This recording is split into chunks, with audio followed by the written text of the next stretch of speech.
ऐसे खुदों चादब खरदगी ऐसे अगे दाली लाइव प्रोग्राम से खितंग अंकचरे युमद मिवा खर तानबा सेंगनारगदी मामदी कइनोबो इजो अंगांग अमा सानबगी लाकपा दगी दुकान सु मसा मसुम तौसुलुबा अदगी लेबाकी सुसु खनदबा यादबा आइगे प्लेटफॉर्म खक थमजबनी आइगे प्लेटफॉर्म सिदा नकोइना लाकपीद्रसु आई कइम वारो मी मंगा तरादी आइगे फैन लेंगदबा फैन अदुम लेजबनी नको अदुम नकोइना लाकपीद्रसु अतोपा लाकपीद्रसु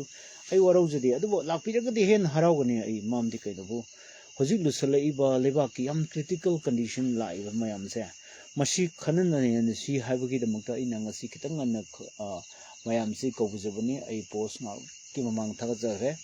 अरना होजिसि ngasi नुंदांगसी याम लुबा कोरिशु याम नरुइबा कोइगी याम क्रिटिकल ओइबा प्रॉब्लम खरा खनबन नैनबा याय मरमदी कोइगी मणिपुर गवर्नमेंट दai कोइ इदि ताइनबम थोइ मदो आर्टिकल 355 थंगेरा थमोइगरा मदो कोइ खंगबु उबनते मदो डिक्लेयर तौसु लेते ची ओइन थोकसु लेते अदुना मसी लोना सनवरा हाइबगी पब्लिक न सिंगबदी लेरबनी मसी पजबी मोलसु कयागा न हाइरबनी मसी चिंगब लेरे हदना अदुना होजि मै आइगी लाइफ ता नुंति पुंग निपान ngairga leibiranu nipan dadi ai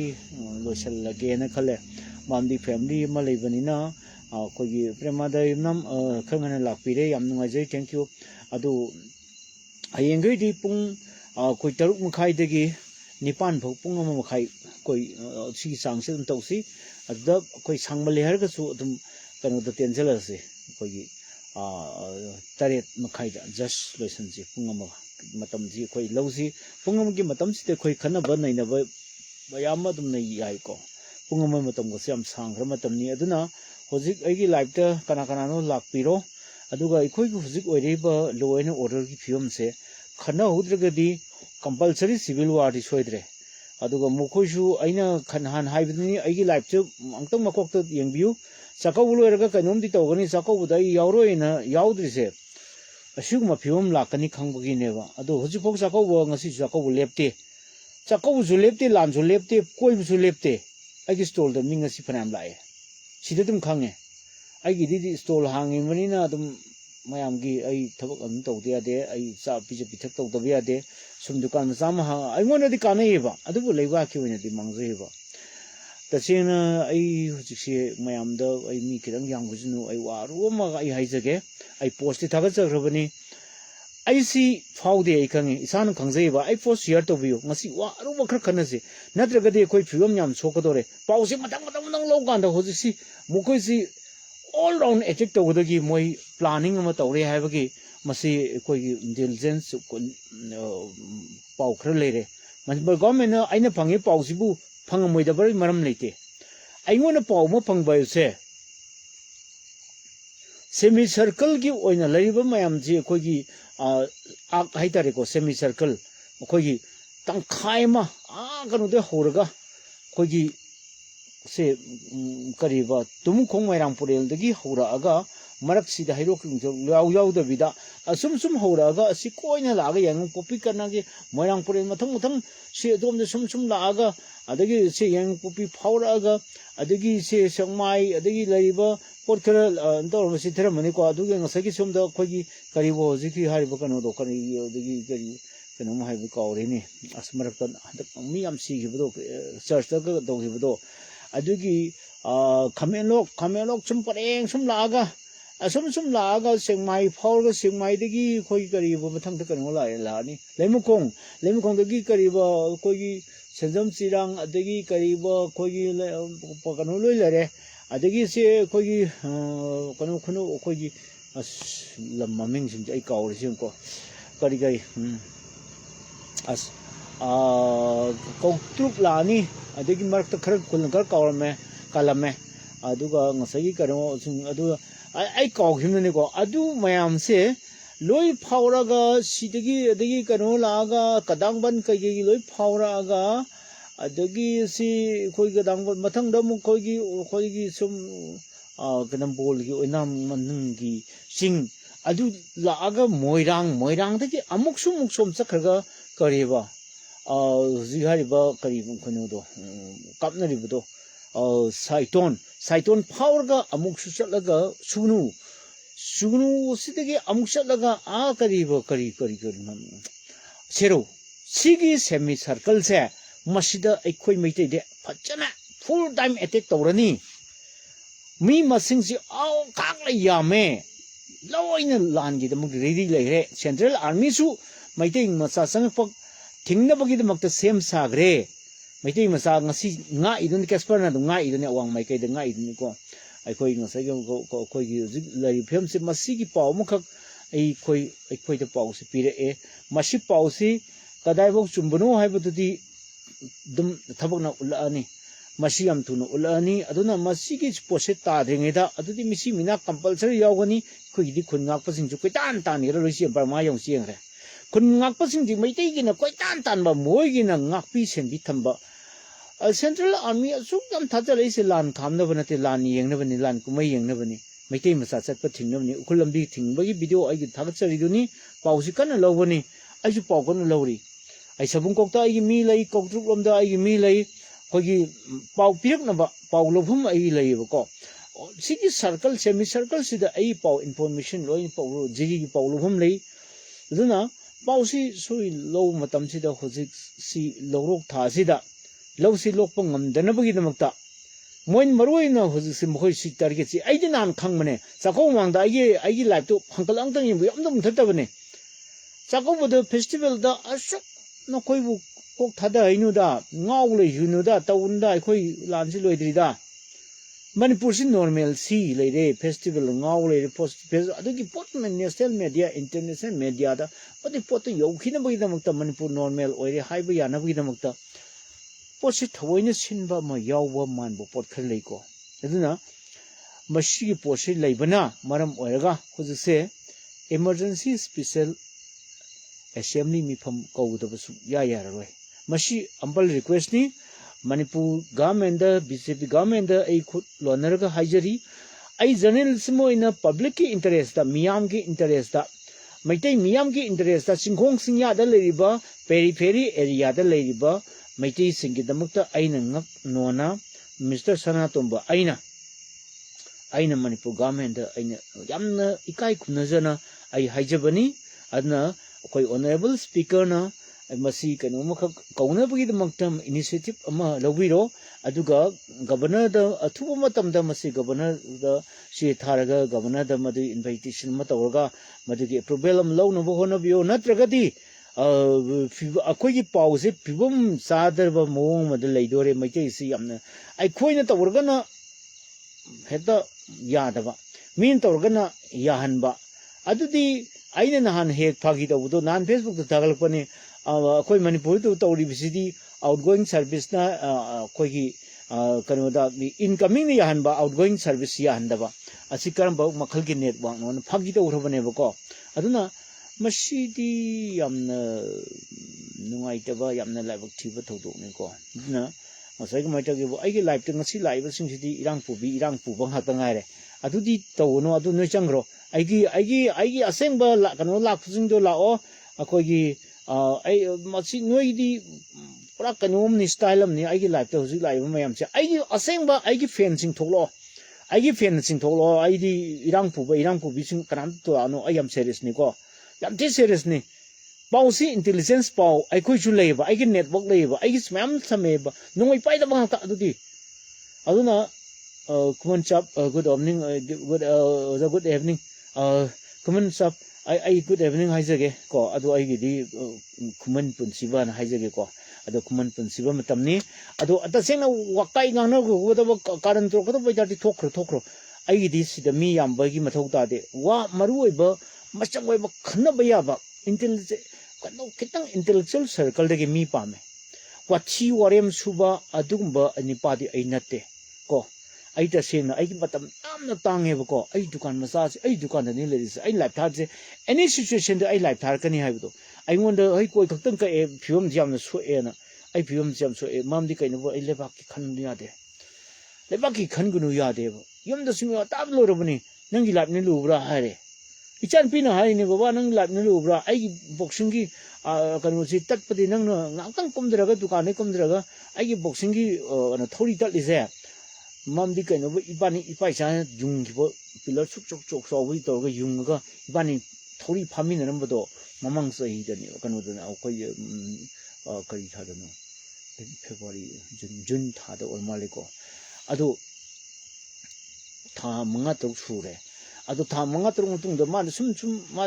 le sai pharamina thin gat da ko made handaki goal se launa bugi da makta handaki governor cup se launa bugi da makta aina kan ba pressure mongone pire tangai padan pi bani satambi nang Manipur la pada winner way da ba Khelo India with youth games puri nang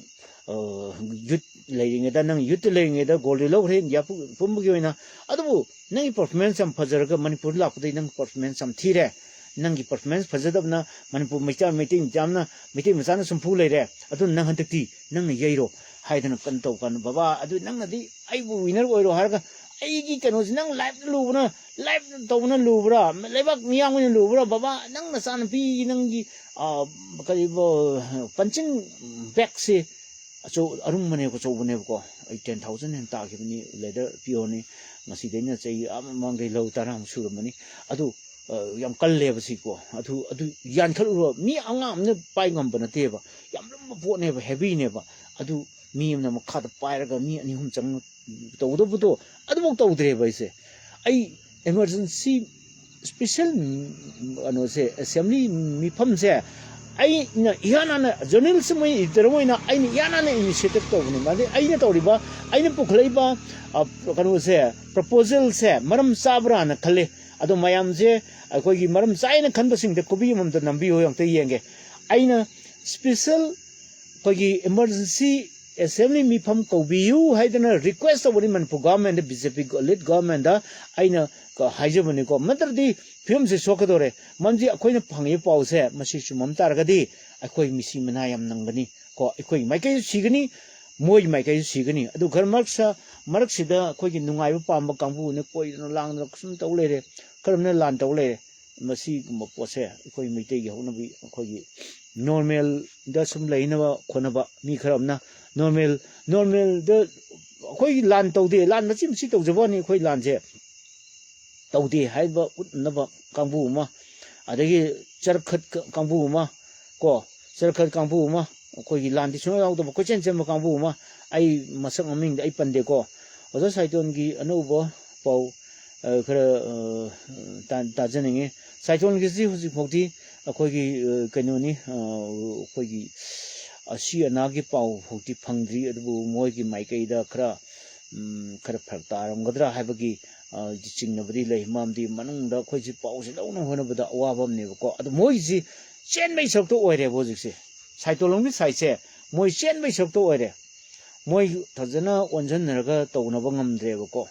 adna ngasai mai ta ge bo marak sida tawrisi moi gi na khara moi mai kai dama khara kumai yang ba yam thingna khotna lambi thingna khotna madum tawde awang mai kai sini hujik ekdam kesper khinjal laga video aingona ai yawl ba sing du yengo ai share loi taw rabani ko moi na thaglak pa sing do ai loi tawre ai samung chatta bani na ado songi di changchal ga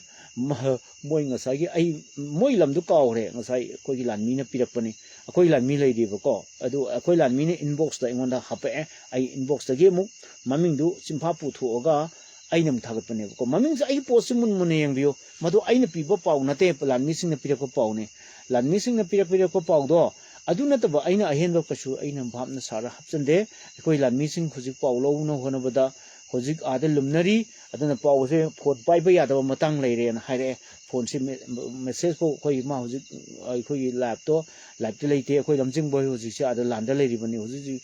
koi lamjing ba da lan pham da leiri bani ai nga le ga ma ai lap te jang pai ai aduna ma hojik se lan gi kan lumna dana tawri tanari amana chen ba amana tan bani saitolong gi pau ngai ba pau ni amana chen bani amana tan bani ko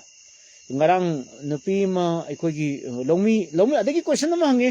longmi gi lup ama leibani longmi ma si ma tamde longmi gi lup krai leige na aina pakum bi ni sen tan ba loi thokla ba gangde na machi chumi ko ai kanano challenge to ro no i ja choga di shi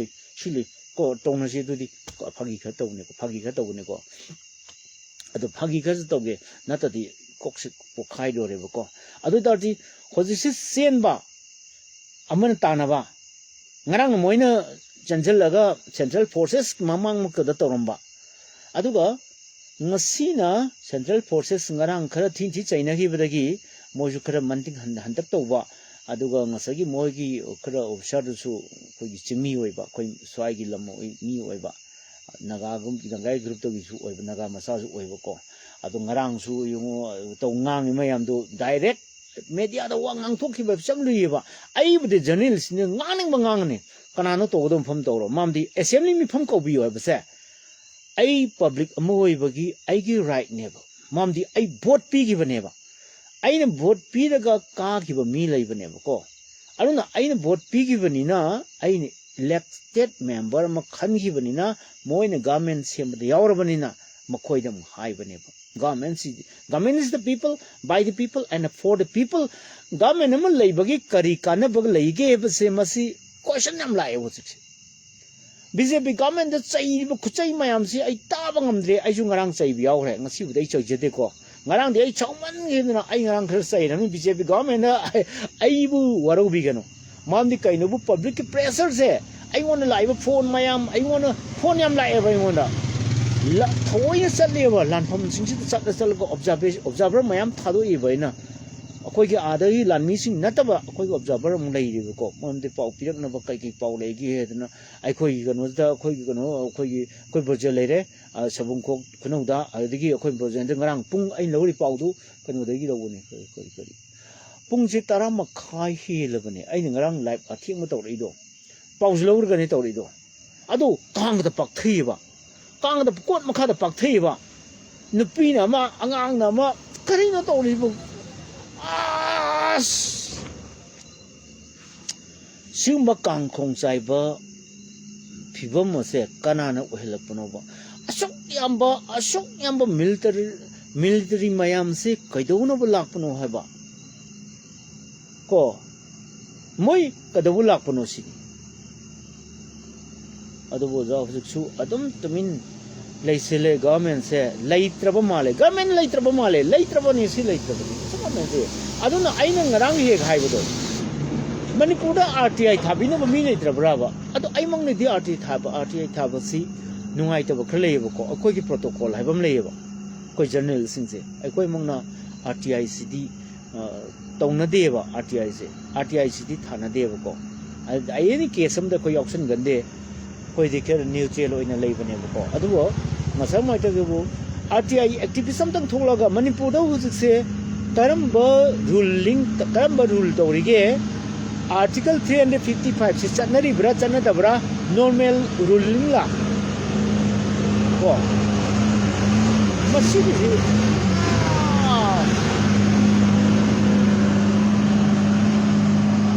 lambi ma pan le ramina khazara mani ma kon sidi ado aina haizage bako RTI tharga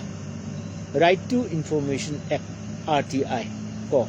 adna RTI se Right to Information RTI mamdi government gi home department da masimtang Manipur da article 355 chatna bra haina hangma matamda tha magi manung da paukum pi gida bane na mogi rule khar lai bane ba masim matang hangbi bangam magadi tokna nungai jarani ai mangne he tawbu ti kitang nungai traba ko Mashimatang RTI activism se pha bagi pausu legre RTI se ko activism thol to boy maram je kaino bu jele se namjan biba gi pausu legre ko ju leiri bani ko aduna magi atopa case amagi ra kaino khogi leigre bani maming di paningre ko aduna ai koi aina hygienic is aina clarification pibangam de haba government undeclare ni na Article 355 se chatnai natraga chanade basi adudi miyam na khangbiro ba center de laga central paramilitary forces na moina tawning ba lambi thingye kusi mi je maira pai bi phuninge kusi maira pai bi chakau ninge kusi ha ning tame maira pai bi si turu na kauwa ada chak sara amagi na mag chatli ba khudol pot khagi na mag chatli ba aduga ngasi na muk thingjalli ba Maira Paibi Makal Yam Yam ever Kangdi, Sen Pamba, Kudol, Port Pamba, Maira Paibi, Yam Tina Takwana, Imai Bills in the Equinus, my Kuram Zento, Rivers in there, Moy Kranamas of Tiele, Maira Paibi Pidam there, ideology do, Pazakro Poto, and the Tian Grace Ako Manunzi the Equai Ko, Maite Imaniga hiding the Ko. I say you saying the I Togolon to Kaijero, Adobo Ima sing hope not Ragadi Upai Leroy. Ima sing how can be how good of door. Kari Kano see a Segabagi photo, the Yawi Mayati fishing to 8 must come Anthony, 8 must come Anthony.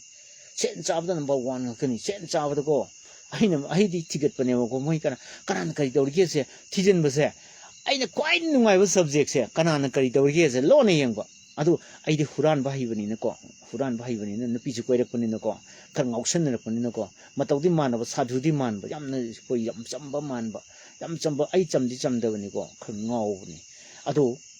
Madonna Pass Kiwani, Kojiki atu Wakaliki, Hing the one of the Tukan Masasing, take Toraga, Ching Chumenga Siki, and the girl. I get to him from never go later about I Lanaki Haiko, Minamta. Ado, Kanu, I see messenger to him from the messenger, Supa, Sungibai Supa, Hapsalaga, Kihoma, he Sungalava, and went to say, Pasatana, one of them.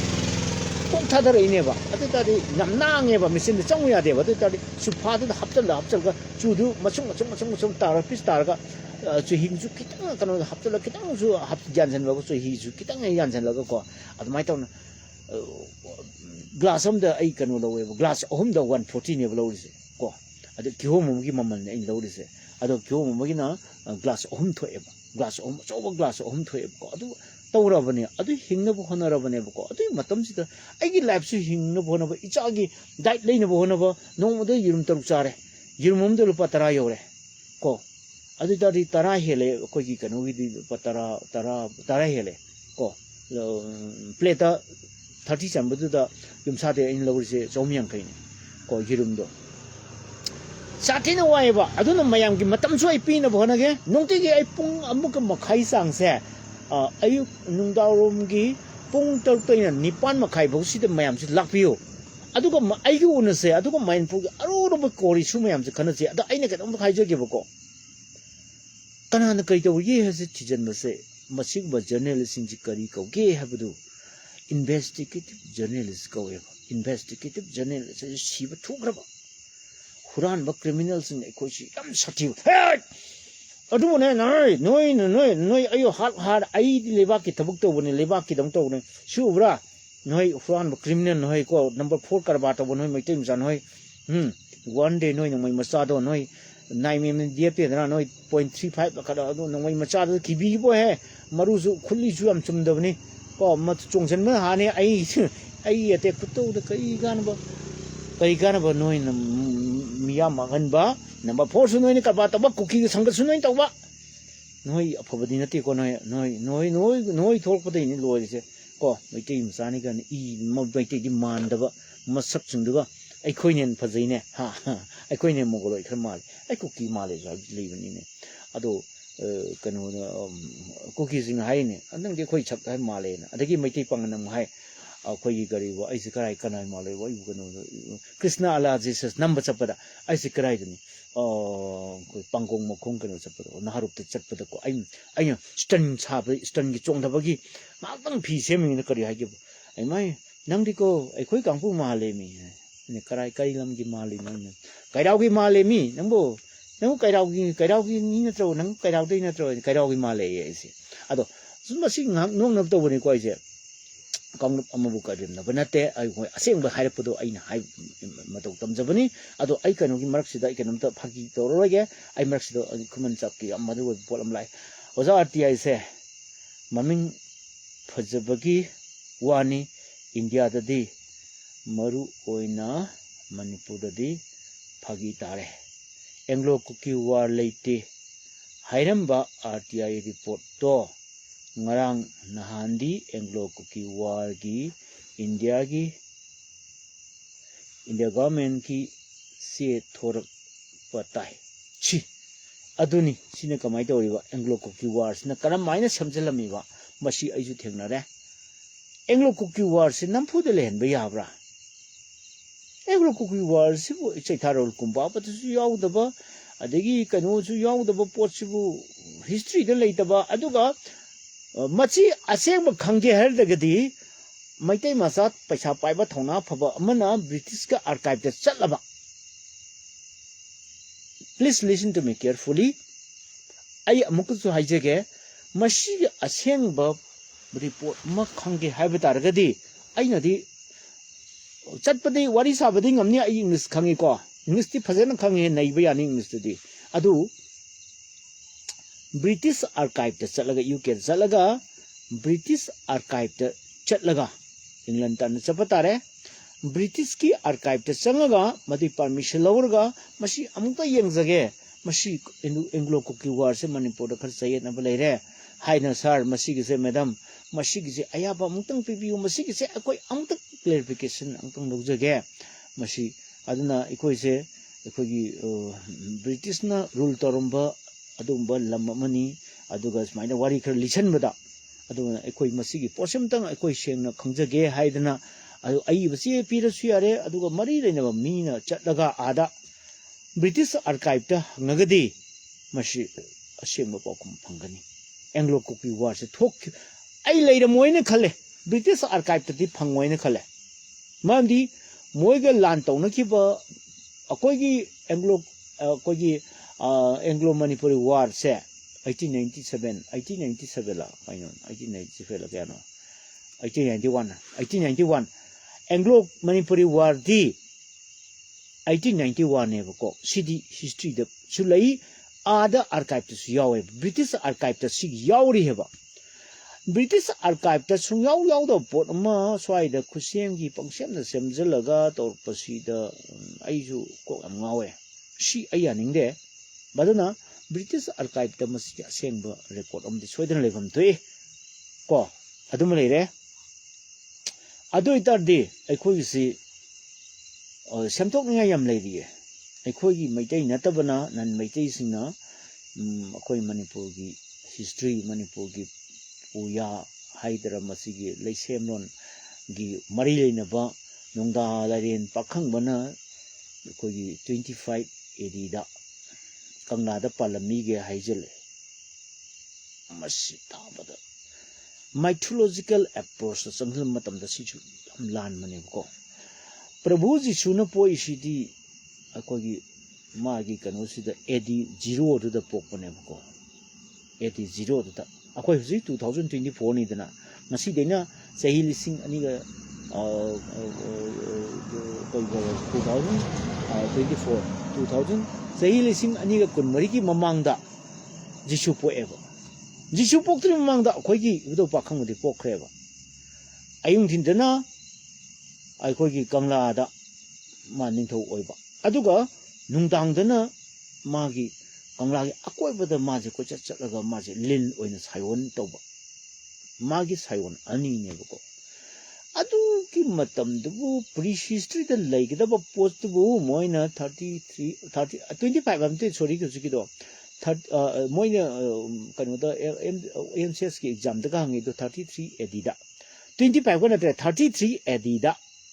ai subject ai ki do ai correction to jage ko 33 AD da Prabhu Jisu na sahi kunthra ga humdoi halalaga budo pakhang badagi Prabhu Jisu na sahi kunthra humdoi halalaga angang oile bai budo pakhang bana laiduna gi mina halaleba ashigumba mathong hukta history ze ai na ne kanu oiraba question setter oiraba ai ne kanu oiraba ko MCS ki ai am mark piroi oi karino sinim akoi gi phamarang khangdana ikoi gi maitai natana maitai orju phamang puya iba kangpu aju singma mayam se singmayam nei na kada ba semtok kada ba waliba masi expert committee ma torga masi soire karai no ma torga ma kadai no ma masi hore ba ko ho bom le ai chap chana masigi sida ibro pakhang pokhi habagi potu di aina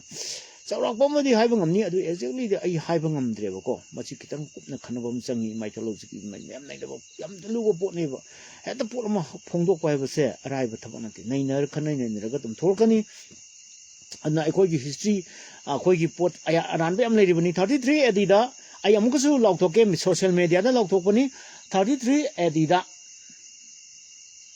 33 adida adu pakhang ba pokhiba leite ko aruna kanglada ningthau oina palami haibani ma po matungda ko adudi magi ga chaido angtang yengbiro 33 adida adu pakhang mana kanglada ningthau oina palami haibani ko adu oiba taragadi posidi kainoma chatnari haba kainoma chatnari haba ko kainoma loi soinari haba adudi mati pre history da legadabane ba ko BC da legada pokadabane BC da pokadabane ba masi aymu haijage haisat hayasat kunungsak langbachak ego hayang hangsit 2025 dagi ai mangda haramani simadi ko masi di subject to correction madagi potudi hayang yangsi ai ngondo haramadu chak amada 1000 years haidana calculation piri ai ngondo masi ngakpa kadomani masi kari haidari aigi imaginative power da tawjabra kayino ai di khangdreba ko aina sum khallaga laise ninga sum tungiba kanda aina khangning pot mayamse mangsi tak tholeba ngarang mi chiriba kol mayamdo mangsi da kayo ole ai karina tawsibo no hek nongan baga mi karum krum to mamu thingnare ade police ka ngang hawai khum tawnare madung thagale jibo ai khangdri kananu kaino ju tiga daram gini mo ju ai ni ju hangde police ju khar takhat naramina ngangaramina aju ngarang ngangiduni sawningna adegi pang ya yabjante pangchang changbai su yarwai ai ni su moida moigi dumduda mo police station ju ai pangchang changde maram nitradi ko ai gi ju moida lana heta lakpu su yarwai ko ai su tongan bu rumam leibne ko phi mot na panglei lei haidana su mi bu sitabdi phatte mi digi quantity na te yengdose quality do ni yengdose magi behavior do ni yengdose migi mentality do ni yengdose kande masidi intellectual circle da ai changba ba me ba ai samak intellectual ni habadi ai hairoi ko surkuman ko ai kanam ta pajage peman de nang taton chingdana amichana tamdana siamna ngak lage haidle haiduna siamna airport ta mediana hangkiba wahangi pakhum duda ko khangdri bro central security advisor ko adu dubal haina ajit dobal haina sanaba ho ko ko nida ko yes nang je security advisor ajit dobal hoina sanaba ko nida aduna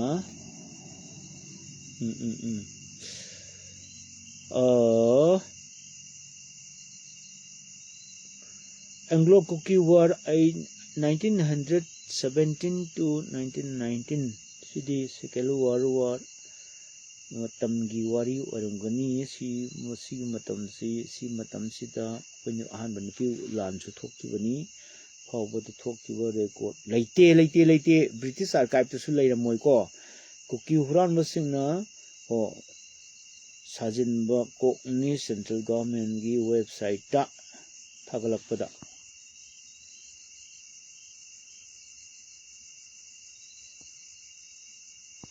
kari no si tho uga din hi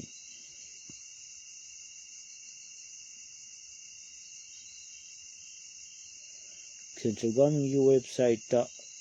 thagalak lidubu lautuna ba ama yauribani asengba puthoknaba document leite taton shini khoi chayena ba simu pose aina special emergency assembly mifam kobiu haidana government aina khogi ruling party da aina ne kok non aina hajarise ai Sanatomba sakthi ba aina ko aina luwa ba aina haiba natte ba masi public opinion poll makak public opinion makak aina lawra matungda masi haiba yarni haidana masi oiraiba koi prevailing situation hojik oiraiba law and order ki film phalaktaba singkhong singyada atamnana at periphery area da land tam tokselpa harvesting season sida lomi sida Pong Kurumjay na sana Avinis nang naming je itong gawin niya isa. Aduna ay mahayjage bako. Adu oy bataragadi assembly na warip dogjagadagani bako. Anglo kuwargi documentation loy puthok pa yare moy lairamagana lairame lairamdragadi adu masi process na ba yaro na center tam thaba yani. Adu tardi moina adu puthogar karikandoi ba puthoktraga kadodoi ba ha adu iposidi namjal thamgse bako adu gi posina mu nakal na put aside an thamaga hoje lanse lansi loisan phamama nairaga potsi to huna phayaba na british hairu matamna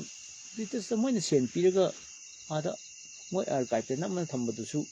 yar carbon dating to udu yaro heba ni yada lejagada pone ba carbon dating to udloi feloi do wa kani bako no print to udloi khangani bako han record ari ba siga suman man roi ba record ari ba siga nauni thokpai record siga suman man roi bako ha ai ba record an legada bani computer yaw record nate mathau tari se written record legada ba ari ba ko kana sign to number kamai to ba ham sing ba se anyway adu I come to the point I was the point laksage adu I bataragadi assembly da akhogi masi kari tawrga osi lanche loisanna ba kai tawsige haimana singbase assembly floor da debate ama tawnabam changi ba opposition ga ruling ga hoi opposition gi moi manga kani degi ruling gi di thona yamre masingje khangdre kayano ai kawre Masing kawre yaman gidana acta loina chongsan greba ko ten schedule gaji amta mafum marang khangna ko anti defection bill gaji madu anti defection law gaji amta Manipur di salak sal ko amade kani hangoi phan pangchong chong na bani ai masima ko ai subject ko nya masing dang ai nya roya aduna husi aina pukhachari bo wafam je yai de dang tabiu athuba matamda tam thuba matamda khogi handaki November tha simakta da tha sin loidringe da harvesting season lorok tha sin loichandringe da longmi sinmi mayam si central security forces de tokthokro moidi sum hongdong nga cha ba yengbu gi leibi film de leire masi video de loina ngasi leire aruna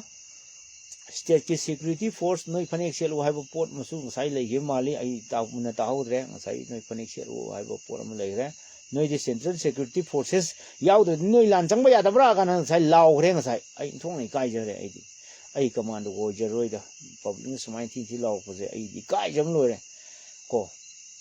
ai thabak ta na aina command go ram ta de ko aina ga kitang chawba officer mo command gi o si go oram ba aina kano go oram ba ko commando gi SP go oram ba ko ai thap ta kapao hai ne ai kap thalo lo thugai ba kambu sing ji mi picham hat ba kambu sing ji kapao na ore pi ni oi ba ha ai sam chang ne ai oram di hai ba ni da ai commando ri na te ko prai training ji phang ba na te nang mai kapo ba hai te da krai de won eki kapo hai ti ba ko kap yang kap ning ne ba khang ba aduna ai huji haige phagi nate aina hajeri se government na masi government is the people by the people and for the people haibadi government number haibasi micham miyam dagi punsi amasung leibak ki oiba lan thum government ki property sibu ngak senabane bako government ki property su adugi micham miyam ki punsi amasung magi lan thum do magi low skum sing magi daily life to magi life security pibudu government haibane bako aduna tra di government di decoration gi sum khogi kanada abaw borada sum moi chaba tumga sum pole laina ba aduga moi pang government tolop su pi lawri mani ni ko Chief Minister Tolop Leribani, Minister Tolop Leribani, MLA Singh Tolop Leribani, Tolop System China, but my public target libra. Question am like Embassy. Amutang government and massive Yuthor Gangton can be the guy. I Warang Badiker sounding Badiker Nangre, Bizibida. Adu Nasidi, I am tapna, yamna respectfully, Lebak Masatana, a two womatamda, or liver prevailing situations, yam cloudy or yam pibum tadre, Micham Yam Punchi, Nakpong Draba Mishim Nangarang the Yawahore. Adu Evatadi, assembly Simipum Kauraga, Karikano, Warrior Lorga, Miam of Pamisi Karino, Miangi, a Pambagi Mayok, Miamgi, a Pambagi, Peberda. Tabacrato, but Chumbranically. Lengang ama lazy kadong tumina lesson kita ready positive ng lani. Lengang ama lay bahaya si lengak tu di kanong mulai kita punya ko.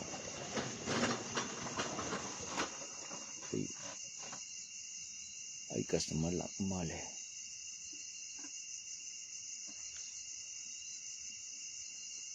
Kay daw sige. Kanano?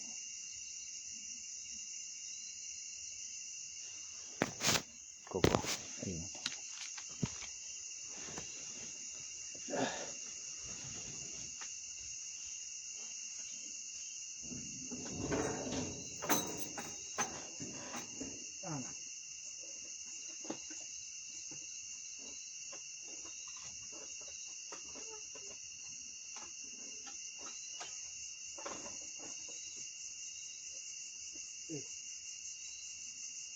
Mana wera? Ini kayak aja.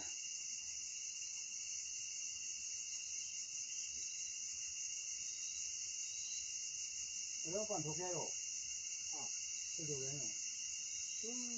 Amega. Itu ada yang satu juga.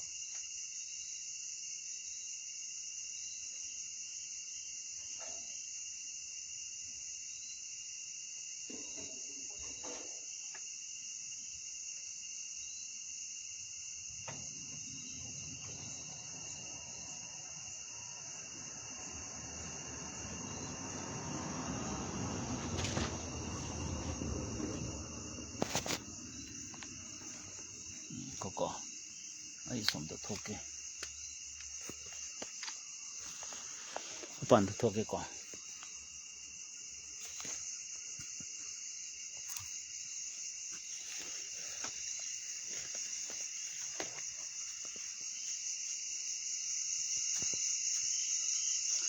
Ado taragadi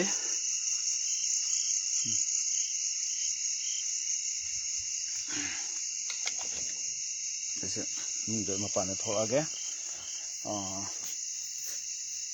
Alo. Ado itardi akhoi hujiki lagiba situation se. Mase kanoni figum ma tar to mande. Aduna hoji aina mayamda mungka hairi assembly mi famsi atu matamda kawrabako. Assembly si kawraga miyamna pamidu karino. Aduga karamna lan yawe karamana koi basale aduga atheng bawda khogi kanu bar juice bar hangdana adagi kanu tawdana jagoi chadana music thadana adagi disco light kapna sum taw lei daraga de potdi phal amai chenani ko ana yam cham pawung business ko aruna hujisi kanu miyamgi kanu mukak mandate amakak changi ko miyamgi mandate amakak changi kaino miyamna kaino mayam ate ai se man thokpa tawnardi yaroi aduna collectively ware loba maruina akoi Manipur gi oina nate maitai miyamgi ni koi lan thoi si maitai ga uki gani atopa kanglu panate atopa kanglu pedi tumina sairan da leire moi kai tum so haide kuam so haide adkoi na su moi de invite su tawde lan ji yawi yan so haide kai comment pang pi na ba Facebook pang thatha ga na tongan bamni ko this is also a part of war ko aduna ꯍꯧꯖꯤꯛ ꯑꯩ ꯃꯌꯥꯝꯗ ꯑꯃꯨꯛꯀ ꯍꯥꯏꯖꯒꯦ ꯀꯣ ꯑꯗꯨꯅ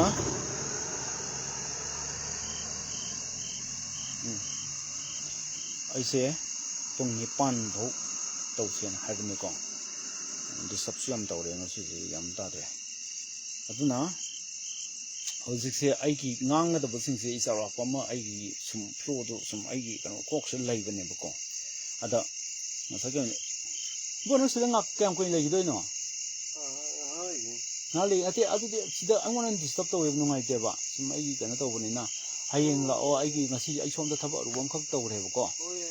ꯅꯠꯇꯦ ꯑꯩ ꯉꯁꯤꯗꯤ ꯆꯠꯂꯣꯕꯀꯣ ꯑꯉꯥꯡ ꯁꯨꯝ ꯀꯥꯔꯛꯑꯅꯤ ꯑꯉꯥꯡ ꯀꯥꯔꯛꯑꯗꯤ ꯑꯃꯨꯛ ꯋꯥꯗꯣ ꯉꯥꯡꯅꯔꯅꯦꯕ ꯅꯪ ꯉꯁꯤꯅ ꯑꯍꯥꯟꯕꯁꯨ ꯅꯠꯇꯦ ꯅꯍꯥꯟꯁꯨ ꯗꯤꯁꯇꯔꯕ ꯇꯧꯔꯦ ꯅꯪ ꯑꯗꯣ ꯀꯤꯍꯣꯝ ꯆꯥꯒꯗꯕ ꯃꯇꯝꯗꯗꯤ ꯈꯤꯇꯪ ꯉꯟꯅ ꯂꯥꯛꯑꯣ ꯍꯧꯖꯤꯛꯇꯤ ꯁ꯭ꯇꯣꯜꯒꯤ ꯑꯩ ꯁꯣꯝꯗ ꯐꯦꯁꯕꯨꯛ ꯂꯥꯏꯚ ꯑꯩꯒꯤ ꯅꯨꯡꯇꯤꯒꯤ ꯇꯧꯕꯅꯦꯀꯣ ꯈꯔ ꯉꯟꯈꯠꯂ ꯇꯧꯔꯦ ꯑꯗꯣ ꯗꯤꯁꯇꯔꯕꯁꯦ ꯅꯪ ꯍꯦꯛ ꯇꯧꯋꯦ ꯑꯗꯨ ꯇꯧꯒꯅꯨ ꯑꯩꯗꯤ ꯅꯪꯁꯦ ꯍꯣ ꯑꯗꯣ ꯑꯗꯨꯕꯨꯕ ꯑꯣꯀꯦ ꯈꯥꯝꯕꯗꯣ ꯁꯤꯅ ꯅꯠꯇꯕ ꯌꯥꯗ꯭ꯔꯕ ꯁ꯭ꯋꯥꯏꯗ ꯈꯔ ꯈꯥꯝꯃꯒ ꯑꯍꯥꯡꯕ ꯃꯌꯥꯝꯁꯨ ꯂꯩꯔꯤꯕꯅꯤ ꯑꯗꯣ ꯁꯤꯗꯤ ꯍꯦꯛ ꯑꯗꯨꯅꯤ ꯅꯪ ꯗꯤꯁꯇꯔꯕ ꯇꯧꯒꯅꯨ ꯁꯤꯗꯗꯤ ꯃꯌꯥꯝꯒꯤ ꯊꯕꯛ ꯇꯧꯔꯤꯕꯀꯣ ꯑꯩꯁꯦ ꯑꯗꯣ ꯑꯩ ꯁꯛꯁꯨ ꯇꯥꯛꯅꯤꯡꯗꯦ ꯅꯉꯣꯟꯗꯀꯣ ꯑꯗꯨꯅ ꯑꯩꯁꯨ ꯃꯤꯌꯥꯝꯒꯤ ꯊꯕꯛ ꯇꯧꯔꯤ ꯃꯤ ꯑꯃꯅꯦꯕꯀꯣ ꯁ꯭ꯇꯣꯜ ꯍꯥꯡꯒ ꯅꯪꯅꯁꯨ ꯅꯍꯥꯟꯃꯨꯛ ꯍꯥꯏꯈ꯭ꯔꯦ ꯀꯣ ꯂꯩꯀꯨꯞ ꯂꯩꯔꯥꯛꯁꯤ ꯂꯩꯕꯒꯅ ꯍꯥꯏꯈ꯭ꯔꯕꯅꯤ ꯑꯩꯉꯣꯟꯗ ꯑꯗꯨꯕꯨꯁꯨ ꯐꯖꯗꯕ ꯋꯥꯍꯩꯅꯤ ꯑꯗꯣ ꯑꯩꯗꯤ ꯑꯗꯨꯒꯨꯝꯕꯗꯣ ꯑꯩꯗꯤ ꯆꯤꯟꯖꯥ ꯄꯥꯎꯗꯥꯅꯕ ꯀꯟꯐ꯭ꯔꯟꯇꯦꯁꯟ ꯇꯧꯕꯗꯣ ꯑꯩꯗꯤ ꯀꯌꯥ ꯇꯧꯅꯤꯡꯗꯦ ꯀꯣ ꯑꯗꯨꯅ ꯏꯉꯣꯟꯗ ꯌꯧꯁꯟꯈ꯭ꯔꯣ ꯅꯠꯇ꯭ꯔꯒꯗꯤ ꯑꯩ ꯑꯉꯥꯡ ꯃꯊꯛꯇꯒꯤ ꯃꯈꯥꯗꯒꯤ ꯀꯧꯈꯠꯂꯛꯀꯦ ꯋꯥꯔꯤ ꯁꯥꯟꯅꯅꯕ ꯑꯩꯒꯤꯗꯤ ꯁꯤꯗ ꯊꯕꯛ ꯇꯧꯔꯤꯕ ꯑꯩꯈꯣꯏ ꯈꯔ ꯑꯇꯣꯝꯕꯗꯣ ꯈꯔ ꯁꯥꯊꯤꯕꯅꯦ ꯅꯍꯥꯟꯁꯤ ꯅꯪ ꯀꯤꯍꯣꯝ ꯈꯣꯛꯄꯗꯣ ꯑꯗꯨ ꯌꯥꯝ ꯁꯥꯊꯤꯕꯅꯦ ꯑꯗꯣ ꯃꯈꯥꯗ ꯂꯩꯌꯦ ꯑꯗꯨ ꯃꯥ ꯀꯧꯈꯠꯂꯛꯑꯒꯗꯤ ꯅꯪ ꯑꯃꯨꯛ ꯐꯔꯛ ꯇꯥꯅꯤ ꯏꯁꯣꯛꯄꯗꯤ ꯍꯌꯦꯡ ꯗꯦ ꯇꯥꯏꯝꯗ ꯂꯥꯛꯑꯣ ꯁꯤꯝꯇ ꯄꯥꯒꯦꯀꯣ ꯄ꯭ꯔꯃꯥꯟꯗ ꯌꯨꯝꯅꯥꯡꯒꯤꯁꯦ ꯑꯩꯈꯣꯏꯒꯤ ꯇꯝꯒꯤ MLA ꯑꯇꯩ ꯇꯣꯛꯂꯒ ꯃꯈꯣꯏꯁꯤ ꯋꯥꯈꯜ ꯑꯃꯠꯇ ꯃꯥꯟꯅꯗ꯭ꯔꯤ ꯃꯈꯣꯏ ꯃꯁꯦꯟ ꯆꯥꯎꯅꯔꯒ ꯂꯩꯔꯤ ꯀꯗꯥꯏꯗꯒꯤ ꯑꯦꯁꯦꯝꯕ꯭ꯂꯤꯅꯣ ꯇꯥꯇꯣꯟ CMꯅ CMꯒꯤ ꯀꯦꯕꯤꯅꯦꯠ ꯃꯤꯇꯤꯡ ꯍꯣꯜꯗ ꯃꯤꯇꯤꯡ ꯀꯧꯕꯗ OTꯒꯤ ꯃꯅꯨꯡꯗ 19 ꯀꯣ CMꯅ CMꯒꯤ ꯀꯦꯕꯤꯅꯦꯠ ꯃꯤꯇꯤꯡ ꯍꯣꯜꯗ ꯃꯤꯇꯤꯡ ꯀꯧꯕꯗ ꯀꯣ 19 ꯈꯛꯇ ꯑꯣꯏꯔꯝꯒꯅꯤ ꯅꯤꯡꯖꯩ ꯄ꯭ꯔꯖꯦꯟ ꯑꯣꯏꯈꯤꯕꯗꯣ ꯂꯩꯕꯥꯛ ꯉꯥꯛꯂꯤꯕꯁꯤꯡꯁꯤ ꯃꯤꯍꯨꯠ ꯑꯣꯏꯔꯤꯕ MLAꯁꯤꯡꯁꯤꯒꯤ ꯀꯂꯦꯛꯇꯤꯞ ꯔꯦꯖꯣꯂꯨꯁꯟ ꯇꯧꯕꯗ ꯀꯣ ꯎꯆꯤ ꯋꯥꯔꯦꯞ ꯇꯧꯗꯅ ꯂꯩꯔꯤꯕꯅꯤ ꯇꯥꯇꯣꯟ ꯌꯥꯝ ꯐꯖꯩ ꯁꯤ ꯄꯣꯠꯁꯛꯁꯦ ꯑꯗꯨꯅꯤ ꯍꯧꯖꯤꯛꯇꯤ ꯎꯆꯤ ꯋꯥꯔꯦꯞ ꯇꯧꯕꯤꯔꯅꯨ ꯑꯗꯨꯒ ꯃꯁꯥ ꯃꯁꯥꯒꯤ ꯅꯣꯏ ꯅꯨꯡꯉꯥꯏꯅꯗꯕ ꯑꯩꯈꯣꯏꯒꯤ ꯀꯩꯅꯣꯕꯨꯗꯤ ꯂꯩꯅꯔꯝꯒꯅꯤ ꯑꯗꯣ ꯑꯩꯈꯣꯏꯅ ꯍꯥꯏꯖꯔꯤꯅ ꯁꯤ ꯂꯣꯏ ꯇꯧꯊꯣꯛꯈ꯭ꯔꯒ ꯑꯩꯈꯣꯏꯒꯤ ꯀꯩꯅꯣ ꯑꯩꯈꯣꯏꯒꯤ ꯃꯁꯤ ꯂꯣꯏꯅ ꯇꯣꯛꯈ꯭ꯔꯒ ꯀꯩꯅꯣꯗꯣ ꯑꯩꯈꯣꯏꯒꯤ ꯂꯩꯕꯥꯛꯀꯤ ꯏꯟꯇꯔꯦꯁꯇ ꯂꯥꯟꯁꯤꯒꯤ ꯏꯟꯇꯔꯦꯁꯇ ꯋꯥꯔꯣꯏꯁꯤꯜ ꯑꯃꯈꯛ ꯄꯨꯔꯛꯅꯕ ꯃꯁꯤꯗ ꯀꯣꯛꯁꯦ ꯊꯥꯗꯕ ꯑꯃ ꯆꯪꯉꯤ ꯃꯔꯝꯗꯤ ꯑꯩꯒꯤ ꯔꯦꯁꯄꯣꯟꯁꯤꯕꯤꯂꯤꯇꯤ ꯍꯥꯏꯕ ꯑꯃ ꯂꯩꯌꯦꯕ ꯀꯦꯟꯗ꯭ꯔꯁꯤ ꯍꯨꯟꯅ ꯍꯨꯝꯐꯨꯅꯤ ꯀꯨꯀꯤ ꯊꯥꯔꯒ ꯃꯣꯏ 10 ꯈꯥꯏꯗꯣꯛꯈ꯭ꯔꯦ ꯅꯥꯒꯥꯒꯤ MLA 10 ꯈꯥꯏꯗꯣꯛꯈ꯭ꯔꯦ ꯑꯗꯨ ꯑꯣꯏꯇꯥꯔꯗꯤ 10 ꯈꯥꯏꯗꯣꯛꯈ꯭ꯔꯒ 90 ꯂꯦꯝꯍꯧꯔꯤꯁꯦ ꯃꯁꯤꯅ ꯋꯥꯔꯦꯞ ꯑꯃ ꯂꯧꯕ ꯃꯊꯧ ꯇꯥꯏꯌꯦꯕ 이거 는 또뭐 깎으려겠지? 또뭐 깎으려게 지금 디스터브 했을 때 아이 nangi aiki kangna bose sidi live te loi chatli ba sidi Manipur mi loi yeng mane ba nga to pata sin ma phom do sadri he bani nang ai stol na pas den ti ya dra ba mi si gyalam ta de nang su na te da ai na si chalo ro ba si phaside ba si yam phaside ba chalo ate ga ai to mo kakhalo har ga di ai ga nang ga ngang na gum se ba nang na mo so lei kup lei ga lei ba na hairame adu ai sa tam ga na ngang gu chawe ba ko adu phaside nang mai te ma jam se ni nang si por gong jin de or ma le kon dau jam kang bu nang kon dau jam kang bu ra adu chalo si phaside ba ai kok sip sai re ba si de ai na ngang ga hoi adu ngang ga da ba hot ka do ma yam jo na te ma phom sa de ba ma phom de sa de ba kai no nang mai te ma sa na tro le ba ki sum lan do ma tam se ne phaksan na sa san na nang do le re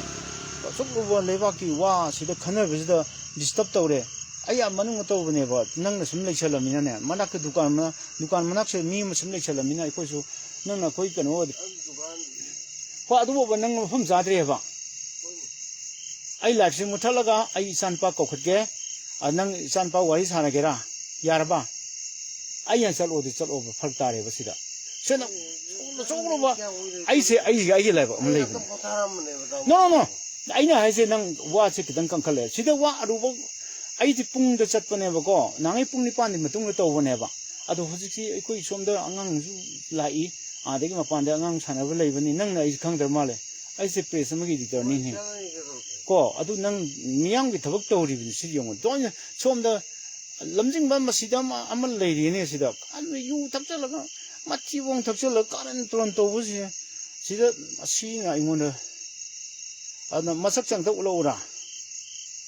nata de ai camera da nang chang ani kano ne si khoi por khong jin la ba kano su de gi ni hidak thak cha la karan da ri ba ado ai si mayam se loi ti sap to re ba ko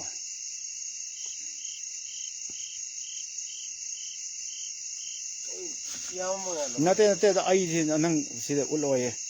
ko nang sak ulon hare je adu chalo ba chalo se nang adu nang si phraktar ne ba ko si ji yong se ngai bu to nang si de pham cha de ba si da ai disturb to we ba ma pan de put mayam so I lei si da adu si da nang adu chok bu se nate da si nang ai hai se ai ne adu nang si da yam nang khana ba jam pa ma bra ba ai kem ta so guru ba tong nang chalo na hai phada nate chalo disturb to re si da kai bu no nang si da ai gi da he nang disturb to si kai gi no ba ai tau de kem ta hai nate ai nang chalo se phada de sa chalo ba chalo nate ai si da ai thabam da to nate phone a da to ro so sai to ro so si da kun tharo nate ai na hai je nang in na kano to gun si chalo chalo nang ina sak tu ga na ai yam heng de ba chalo nate phada de ba chalo nate si da ai mayam chi yeng he ba si pha launa khong na ba to bu se ai kai se nang mi ti ma sa ni khun thang na ri ni ko ai jong tha de ni ai yam hoi adu nang yam bu to adu to ro ba si da sim to ro no ba chalo si da ai le ba ki achok lo ba ko si yong chi ulo on hai se yong uli se yong so adu si nang chalo ba nang phone ko na to ha ba ko nang ji disap yam chi to we hoi ba achok lo ba le ba ki su khana ba bu chalo hai ba nang phone do si da to re nang lang oi dro nang noi ti ma sa ni nang achok lo ba le ba ki lan to dna ko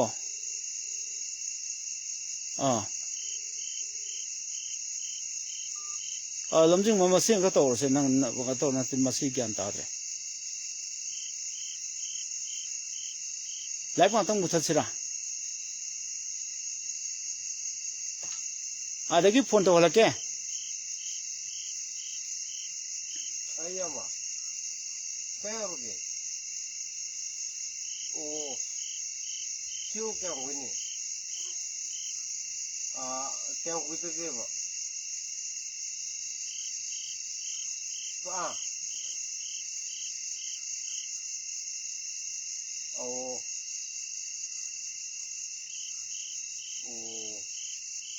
para dice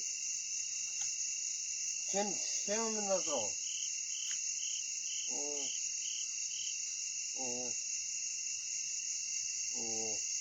क्या संग रहा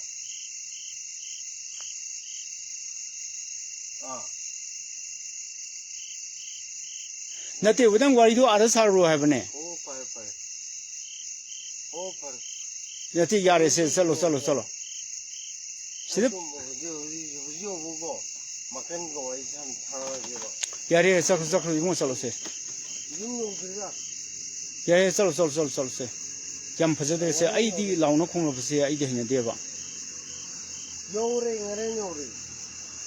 ha ga ba le ngare kuman chap da zuri ki pau khran ngai ba ma le ko mang ko thadu ko rong thadu pare yam jobu de pare zuri ki pau se ano de ki hoi lam ching ba de ki pau to lo zo ke ba zuri ki se pau se da moi ni pi sing ke telephone number ta pi ro ya de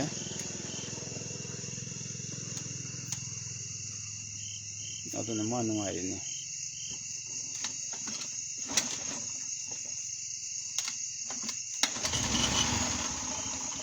ꯑꯗꯨꯅꯦ ꯂꯩꯄꯥꯛꯀꯤ ꯍꯧꯖꯤꯛ ꯑꯣꯏꯔꯤꯕ ꯐꯤꯕꯝꯁꯦ ꯈꯪꯗ꯭ꯔꯗꯤ ꯑꯩ ꯇꯧꯒꯦ ꯁꯣꯝꯗꯅ ꯑꯩꯈꯣꯏꯅ ꯋꯥꯔꯤ ꯃꯤꯌꯥꯝꯒꯤ ꯌꯥꯔꯤ ꯃꯤꯌꯥꯝꯒꯤ ꯇꯧꯗ꯭ꯔꯦ ꯄꯣꯊꯥꯔꯣ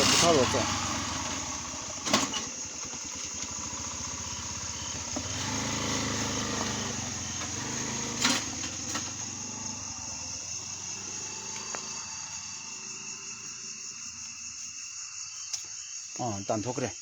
ꯑꯩꯁꯦ ꯑꯁꯤ ꯉꯥꯎꯕ ꯃꯁꯥ ꯇꯨꯔꯣꯏ ꯉꯥꯔꯣꯏ ꯇꯧꯕꯁꯤꯗ ꯀꯩꯗꯧꯗꯣꯏꯅꯣ ꯑꯗꯣ ꯏꯆꯥ ꯅꯨꯄꯥꯅ ꯐꯨꯅꯤ ꯍꯥꯏꯃꯤ ꯅꯍꯥꯟꯗꯩ ꯑꯩꯈꯣꯏ ꯑꯇꯣꯝꯕ ꯀꯧꯈꯠꯂꯨꯒꯦ ꯕꯕꯥ ꯑꯗꯨꯗꯤ ꯑꯩ ꯑꯣꯏꯅ ꯐꯨꯒꯦꯅ ꯑꯗꯣ ꯑꯁꯤꯒꯨꯝꯕ ꯌꯥꯝ ꯀꯥꯔꯟꯁꯤ ꯂꯩꯌꯦꯕꯀꯣ ꯇꯁꯦꯡꯅ ꯑꯩꯈꯣꯏꯒꯤ ꯀꯩꯅꯣꯅꯤꯅ ꯑꯁꯤ ꯐꯨꯔ ꯀꯩꯗꯧꯗꯣꯏꯅꯣ ꯑꯩꯉꯣꯟꯗ ꯑꯁꯤꯒꯨꯝꯕ ꯐꯨꯅꯗꯩ ꯁꯣꯛꯄꯗ ꯒꯨꯟꯗꯥꯒ ꯐꯨꯅꯒꯦ ꯌꯥꯝ ꯊꯤ ꯀꯟꯕ ꯈ꯭ꯋꯥꯏ ꯀꯟꯕ ꯀꯨꯀꯤ ꯈ꯭ꯋꯥꯏ ꯒꯨꯟꯗꯥꯗꯣ ꯀꯨꯀꯤ ꯃꯔꯛꯇꯩ ꯈ꯭ꯋꯥꯏ ꯀꯜꯂꯦꯕ ꯅꯨꯄꯥꯗꯣ ꯑꯦꯅꯤ ꯆꯍꯤꯗ ꯑꯩꯒ ꯐꯨꯗꯠꯅꯒꯦ ꯊꯥꯡ ꯌꯥꯟꯊꯠꯅꯁꯤꯔꯥ ꯀꯩꯝ ꯌꯥꯎꯗ ꯈꯨꯠꯂꯥꯏ ꯌꯥꯎꯗꯕꯤꯗ ꯇꯧꯅꯁꯤꯔꯥ ꯑꯩ ꯀꯩꯝ ꯀꯤꯗꯦ ꯃꯤ ꯎꯁꯤꯠꯇꯕꯅꯦ ꯃꯤ ꯎꯁꯤꯠꯇ ꯏꯅꯥꯎ ꯃꯣꯏꯔꯥꯡꯊꯦꯝ ꯃꯥꯒꯤꯁꯨ ꯃꯤ ꯎꯁꯤꯠꯇ꯭ꯔꯤꯅꯤꯀꯣ ꯑꯩ ꯃꯁꯤ ꯃꯌꯨꯝ ꯆꯠꯂꯒ ꯑꯍꯜ ꯂꯃꯟꯁꯤꯗ ꯋꯥꯔꯤ ꯁꯥꯒꯗ꯭ꯔꯥ ꯈꯪꯗꯦ ꯑꯁꯤꯒꯨꯝꯕ ꯇꯨꯃꯤꯠ ꯀꯥꯡ ꯑꯩꯈꯣꯏꯒꯤ ꯚꯥꯏꯔꯁꯀꯨꯝꯕ ꯁꯤ ꯑꯩꯈꯣꯏꯒꯤ ꯁꯣꯁꯥꯏꯇꯤꯁꯤꯗ ꯃꯔꯥꯡ ꯀꯥꯏꯕꯅ ꯑꯩꯈꯣꯏ ꯃꯩꯇꯩꯅ ꯃꯁꯤ ꯃꯤ ꯈꯥ ꯄꯣꯟꯕꯅꯦ ꯀꯣ ꯁꯤ ꯇꯦꯟꯁꯟꯁꯨ ꯋꯥꯡꯉꯦ ꯑꯩꯅ ꯉꯥꯡꯒꯗꯕ ꯐ꯭ꯂꯣ ꯑꯃ ꯂꯩꯖꯕꯅꯦꯕꯀꯣ ꯑꯩꯅ ꯉꯁꯤ ꯂꯥꯏꯞꯇ ꯉꯥꯡꯗꯣꯔꯤꯁꯤ ꯐꯥꯒꯤ ꯐꯔꯪ ꯉꯥꯡꯕ ꯌꯥꯕ ꯅꯠꯇꯦ ꯁꯣꯁꯤꯌꯦꯜ ꯃꯦꯗꯤꯌꯥꯗ ꯑꯩꯈꯣꯏꯅ ꯉꯁꯥꯏꯒꯤ ꯀꯃꯥꯏꯅ ꯇꯧꯒꯦꯕꯨ ꯁꯨꯃꯥꯏꯅ ꯇꯧꯕꯁꯤ ꯑꯩꯉꯣꯟꯗ ꯌꯥꯝ ꯍꯩꯅꯗꯦꯕ ꯑꯩ ꯃꯉꯣꯟꯗ ꯙꯞ ꯇꯧꯅꯤ ꯂꯥꯏꯞ ꯃꯨꯊꯠꯄꯁꯦ ꯑꯩꯉꯣꯟꯗ ꯅꯨꯡꯉꯥꯏꯇꯕꯒꯤ ꯊꯦꯝꯃ ꯊꯥꯗꯣꯛꯈ꯭ꯔꯤꯕꯅꯦꯕꯀꯣ ꯑꯩꯉꯣꯟꯗ ꯇꯦꯟꯁꯟꯗꯨ ꯋꯥꯡꯉꯦ ꯁꯥꯎꯔꯦ ꯃꯔꯝꯗꯤ ꯀꯩꯅꯣꯕꯨ ꯑꯁꯤ ꯐꯨꯕ ꯀꯩꯁꯨ ꯅꯠꯇꯦꯕ ꯅꯍꯥꯟꯃꯨꯛ ꯆꯦꯟꯈ꯭ꯔꯕꯅꯦ ꯑꯗꯩ ꯑꯃꯨꯛ ꯈꯔ ꯐꯔꯝꯈ꯭ꯔꯦ ꯑꯗꯨꯒ ꯏꯆꯥꯅꯨꯄꯥ ꯑꯃꯨꯛ ꯀꯤꯍꯣꯝ ꯈꯣꯛꯇꯅ ꯇꯧꯔꯝꯃꯦ ꯑꯗꯨ ꯀꯤꯍꯣꯝ ꯃꯆꯥ ꯑꯃ ꯈꯣꯛꯄꯗ ꯑꯩꯈꯣꯏ ꯏꯆꯥꯅꯨꯄꯥꯅ ꯄꯩꯁꯥꯗꯤ ꯍꯦꯟꯅ ꯂꯧꯔꯦ ꯂꯨꯄꯥ 100 ꯂꯧꯔꯦ ꯑꯗꯨꯒꯤ ꯂꯥꯛꯇꯕꯗ ꯉꯁꯤꯁꯤ ꯈꯪꯉꯦ ꯃꯥꯅꯦ ꯈꯪꯉꯦꯕ ꯑꯩꯅ ꯑꯩꯈꯣꯏꯁꯨ ꯅꯨꯡꯗꯥꯡꯗ ꯌꯥꯝꯅ ꯑꯩꯒꯤ ꯁꯤꯛꯁ ꯁꯦꯟꯁ ꯑꯩꯈꯣꯏ ꯌꯥꯎꯖꯩꯌꯦꯕ ꯃꯄꯥꯟꯗ ꯂꯥꯛꯏꯕꯁꯦ ꯃꯁꯛ ꯁꯨꯈꯪ ꯈꯪꯗ꯭ꯔꯒꯁꯨ ꯑꯩ ꯈꯪꯉꯦꯕ ꯃꯥ ꯂꯥꯛꯑꯦꯕꯁꯦ ꯃꯃꯤꯡꯁꯨ ꯈꯪꯗꯦ ꯐꯔꯦꯁꯦ ꯀꯩꯅꯣꯒꯤ ꯑꯩ ꯇꯦꯟꯁꯟꯁꯦ ꯈꯤꯇꯪ ꯍꯟꯊꯖꯔꯒꯦ ꯈꯤꯇꯪ ꯁꯥꯎꯔꯦ ꯑꯩꯁꯦꯀꯣ ꯃꯔꯝꯗꯤ ꯀꯩꯅꯣꯕꯨ ꯁꯤꯗ ꯑꯩꯅ ꯃꯉꯣꯟꯗ ꯐꯨꯔꯨꯅꯤ ꯀꯣ ꯁꯤꯒꯤ ꯑꯃꯨꯛ ꯉꯁꯥꯏꯒꯤ ꯃꯤꯗꯨ ꯐꯨꯔ ꯏ ꯇꯥꯔꯕꯅꯤꯅ ꯑꯗꯒꯤ ꯄꯨꯂꯤꯁꯅ ꯑꯃꯨꯛ ꯑꯩ ꯑꯃꯨꯛ ꯐꯥꯅꯤ ꯃꯗꯨꯒꯤ ꯑꯗꯨꯝ ꯑꯩ ꯇꯟꯖꯩꯌꯦꯕ ꯈꯪꯕ꯭ꯔꯥ ꯑꯗ ꯑꯩꯁꯤ ꯆꯨꯝꯅꯒꯤ ꯇꯧꯒꯗꯕ ꯅꯠꯇ꯭ꯔꯦꯕꯀꯣ ꯄꯨꯔꯥ ꯇꯨꯔꯒ ꯇꯧ ꯑꯗꯨꯅ ꯑꯩꯁꯤ ꯊꯛꯅꯤꯗꯣ ꯑꯩ ꯁꯥꯎꯕ ꯂꯣꯏꯔꯕꯅꯦ ꯇꯁꯦꯡꯅ ꯑꯩ ꯇꯦꯟꯁꯟꯁꯤ ꯌꯥꯝ ꯊꯤꯅ ꯋꯥꯡꯉꯦ ꯁꯨꯃꯥꯏꯅ ꯃꯦꯟꯇꯦꯂꯤ ꯗꯤꯁꯇꯔꯕ ꯇꯧꯕ ꯌꯥꯝ ꯂꯩꯌꯦꯕꯀꯣ ꯑꯩꯒꯤ ꯈꯨꯠꯇ ꯐꯨꯔꯤꯕ ꯌꯨꯉꯥꯎꯕꯁꯦ ꯑꯩꯅ ꯑꯃꯨꯛ ꯍꯥꯏꯕꯅꯤꯀꯣ ꯌꯥꯝ ꯊꯤꯅ ꯑꯩ ꯔꯤꯛꯁꯣꯒ ꯊꯧꯔꯤꯉꯩꯗ ꯑꯩꯅ ꯐꯨꯕ ꯋꯥꯏꯔꯝꯕ ꯃꯅꯨꯡꯗ ꯐꯨꯕ ꯁꯣ ꯊꯧꯕ ꯃꯌꯥꯝꯁꯦ ꯃꯃꯥꯏꯒ ꯄꯨꯡꯀꯥꯏ ꯀꯥꯏꯕꯅꯦꯀꯣ ꯑꯗꯨꯝ ꯈꯨꯐꯨ ꯊꯤꯅ ꯂꯨꯗꯕꯒꯤꯗꯃꯛꯇ ꯀꯥꯡꯂꯨꯞ ꯑꯃ ꯂꯥꯛꯑꯒ ꯑꯩꯉꯣꯟꯗ ꯑꯃꯨꯛ ꯐꯨꯔꯝꯃꯦꯕꯀꯣ ꯃꯣꯏ ꯀꯅꯥꯅꯣꯗꯤ ꯑꯩ ꯈꯪꯗ꯭ꯔꯦ ꯒ꯭ꯔꯨꯞ ꯑꯃ ꯂꯥꯛꯑꯒ ꯃꯤꯕꯨꯁꯨ ꯌꯥꯝ ꯊꯤꯅ ꯐꯨꯕ ꯍꯧꯅꯕ꯭ꯔꯥꯅ ꯑꯗꯣ ꯑꯩꯅ ꯍꯥꯏꯕꯅꯦ ꯃꯣꯏꯅ ꯑꯩꯉꯣꯟꯗ ꯈꯟꯅꯕ ꯍꯧꯔꯛꯄꯅꯤ ꯑꯩꯗꯤ ꯅꯣꯡꯃ ꯆꯔꯥ ꯇꯥꯟꯕꯅꯦ ꯑꯩ ꯂꯥꯏꯔꯤꯛ ꯂꯥꯏꯁꯨ ꯐꯖꯅ ꯍꯩꯕ ꯃꯤ ꯑꯃꯅꯦꯅ ꯍꯥꯏ ꯀꯥꯟꯁꯤꯗ ꯃꯣꯏ ꯑꯃꯨꯛ ꯇꯥꯟꯅꯈꯤꯕꯅꯤ ꯑꯣ ꯀꯔꯥꯏ ꯌꯧꯔꯒꯦꯅ ꯑꯗꯨ ꯉꯁꯥꯏ ꯅꯪꯒꯤ ꯋꯥꯈꯜꯗꯣ ꯍꯥꯟꯅ ꯈꯟꯒꯗꯕꯅꯤ ꯍꯥꯏꯕꯅꯤ ꯃꯣꯏ ꯂꯤꯗꯔꯗꯨꯗ ꯑꯩꯅ ꯋꯥꯈꯜꯗꯣ ꯍꯥꯟꯅ ꯈꯟꯒꯗꯕꯅꯤ ꯀꯅꯥꯅꯣ ꯀꯩꯅꯣ ꯑꯝꯇ ꯍꯪꯗꯕꯅꯤ ꯅꯪ ꯍꯦꯛꯇ ꯄꯣꯞ ꯊꯥꯔꯛꯑꯦ ꯑꯩꯉꯣꯟꯗ ꯑꯗꯨꯒꯨꯝꯕ ꯈꯔ ꯂꯩꯈꯤꯀꯣ ꯑꯗꯨꯅ ꯈꯔ ꯑꯩꯁꯦ ꯇꯦꯟꯁꯟꯁꯦ ꯈꯔꯪ ꯍꯟꯊꯒꯦ ꯃꯣꯏꯅ ꯊꯛꯇꯅ ꯅꯨꯡꯉꯥꯏꯊꯣꯛꯂꯤ ꯑꯩꯈꯣꯏꯅ ꯁꯣꯝꯗ ꯋꯥꯔꯤ ꯋꯥꯈꯜ ꯀꯣ ꯌꯥꯝꯅ ꯀꯣ ꯇꯥꯃꯜꯂꯗꯤ ꯀꯣ ꯉꯥꯡꯂꯁꯨ ꯁꯥꯎꯅꯤ ꯃꯣꯏꯅ ꯆꯦ ꯆꯝꯐꯨꯁꯨ ꯆꯨꯝꯃꯦ ꯑꯗꯣ ꯖꯤꯔꯤ ꯑꯩꯈꯣꯏꯅ ꯇꯧꯔꯤ ꯍꯥꯏꯕ ꯄꯣꯠ ꯑꯃ ꯂꯩꯔꯦ ꯌꯥꯝ ꯅꯨꯡꯉꯥꯏ ꯖꯤꯔꯤꯒꯤ ꯄꯥꯎꯁꯤꯃꯗꯤ ꯏꯅꯥꯎ ꯏꯕꯨꯡꯉꯣ ꯌꯥꯝ ꯊꯤ ꯅꯨꯡꯉꯥꯏ ꯏꯅꯥꯎ ꯂꯝꯖꯤꯡꯕ ꯁꯤꯅꯣꯏꯒꯨꯝꯕ ꯈꯔ ꯊꯣꯛꯂꯛꯄꯅꯦ ꯑꯩꯈꯣꯏꯒꯤꯗ ꯅꯤꯡꯇꯝ ꯌꯥꯎꯋꯜ ꯂꯥꯟꯃꯤꯅ ꯑꯃ ꯌꯥꯎꯔꯤꯀꯣ ꯑꯩꯒꯤ ꯐ꯭ꯔꯦꯟ ꯑꯣꯏꯕꯗ ꯃꯥꯗꯤ ꯑꯩꯒꯤ ꯏꯟꯕꯣꯛꯁꯇ ꯀꯌꯥ ꯆꯪꯉꯛꯇꯦ ꯑꯗꯨ ꯅꯪ ꯈꯪꯅꯕ ꯂꯩꯔꯒꯗꯤ ꯅꯪ ꯃꯉꯣꯟꯗ ꯈꯔ ꯍꯥꯏꯒꯣ ꯑꯗꯨ ꯃꯥꯁꯨ ꯑꯗꯨꯝ ꯆꯪꯉꯛꯑꯣꯌꯣ ꯑꯩꯒꯤꯗ ꯑꯦꯅꯤ ꯋꯥꯟ ꯋꯦꯜꯀꯝ ꯀꯣ ꯎꯀꯤ ꯅꯠꯇꯅ ꯑꯩ ꯋꯦꯜꯀꯝ ꯑꯇꯩ ꯂꯣꯏ ꯇꯧꯅꯤꯀꯣ ꯑꯗꯨꯅ ꯄ꯭ꯔꯃꯥꯟꯗꯒꯤ ꯄꯥꯊꯣꯛꯆꯒꯦ ꯑꯩꯈꯣꯏꯒꯤ ꯇꯥꯇꯣꯟ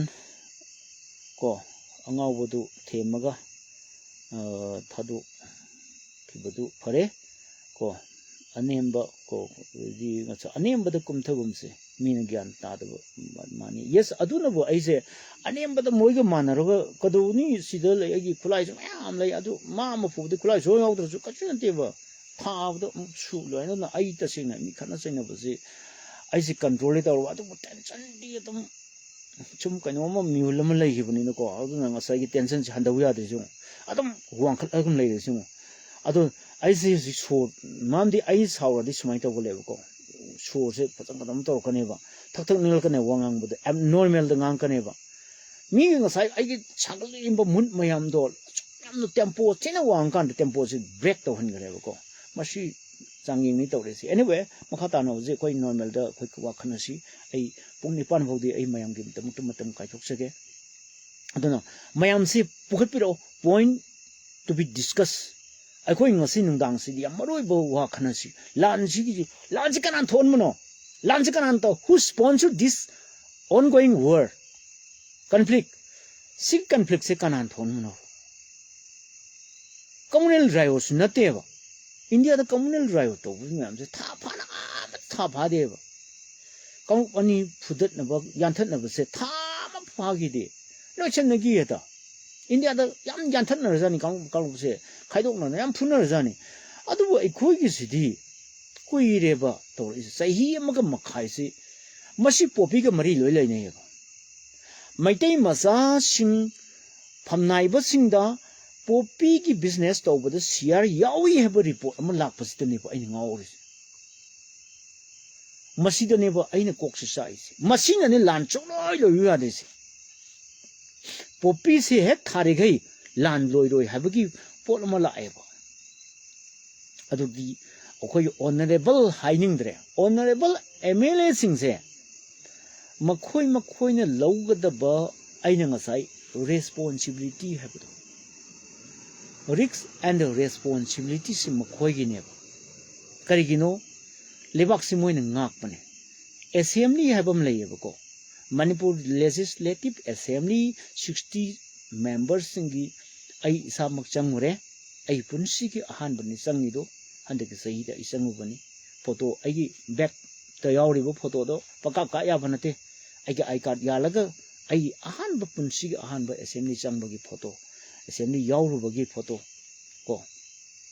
आई कार्ड तुबदी मी को खरना आई फजन घरे नंगी खबर Phong ngamdribodi authority di moinate ko adursu ai ama kainingde aduna nang matam khradi ikoi nang ai card se seize tawrani ga haiduna nampu hapo de hidak thakselaga karan puwa yam leigre mai su moi su matam dum lakhini ko mai mi se aina sum ningtho oi leigdam nate ai su matam ma lakhini ko miyam na ibunung sibididana aibunung siba mi tara kun dilei manipur da aibunung sibi mi tara kun natro side ai laise yamna harau jari se Sanatomba angau man bas masak thibani pa hanubani pa mad man ngangbada tabi ni la pirise masi miyam bu aina cheng ai thamoinung dagi aini budo pakhang bagi manai moina ai miyam bu khuramjari miyam ne aibu yarap tab numit ai gi life yengbirak tab comment pirak tab numit ai loire masi khanbi yo haba manipur da leiba mla khogi maitai pangan gi ahum am leire aduga kuntra taret madi maitai masa neba 37 plus 3 maitai masa masik loy ai khaidorage ko maitai masa kuntra taret maitai pangan da ahum aduga nagatara kugitara pun humpu ad makhoina khangidabse aina aigi life sida pikhraba aigi life kaisu leitaba aina hapugumba aina aigi life si pungni panda tawraroi khudam khudong chadab leire ai complain khar lai isan pina khara nangi life ne lubra haibu poto masi mayam bu thoi da baina te ba man pelak ta bodo mang boxing kanna practice to ganda punching back to tat kheba arumane ba thangkat penam kanam leitre ba adu magi tension du na baba phone tawra hairei ni baba ai ngasi ngan khale sana du haira bani na ai ngan khale se ai gi san pe pressure ge ai life ngan khalak pane so ni am tanar family da miwa tanar pa lebak ki thabuk to brabu ai ta sing aina field practice to wa ngamdaba aina field ai gi business se city aina yumda famna thabuk to waya ba ai gi hangwa matam da ai gi leisure time da ai se hangba matam ji krai da hang da ge pung tarung khai da ge nipan bau si di ai sangba yai khallaga radio paudona tarem khai da to bu sumaina ai gi ju matam si da mayam se warsu wan ngak ta ju lakpi ga khanabi ho ko aduna yam nungai jai aduna lamjing bagyang ta pathok jage yam hena ikhoina tawgadabani ko center ga state force na sum yetana leide mapung phana pangthuk pada khara ware makhoina ko phadana basu honaba miyam ko miyam su kannaba honaba tawpham khangdre mayamba ko mina di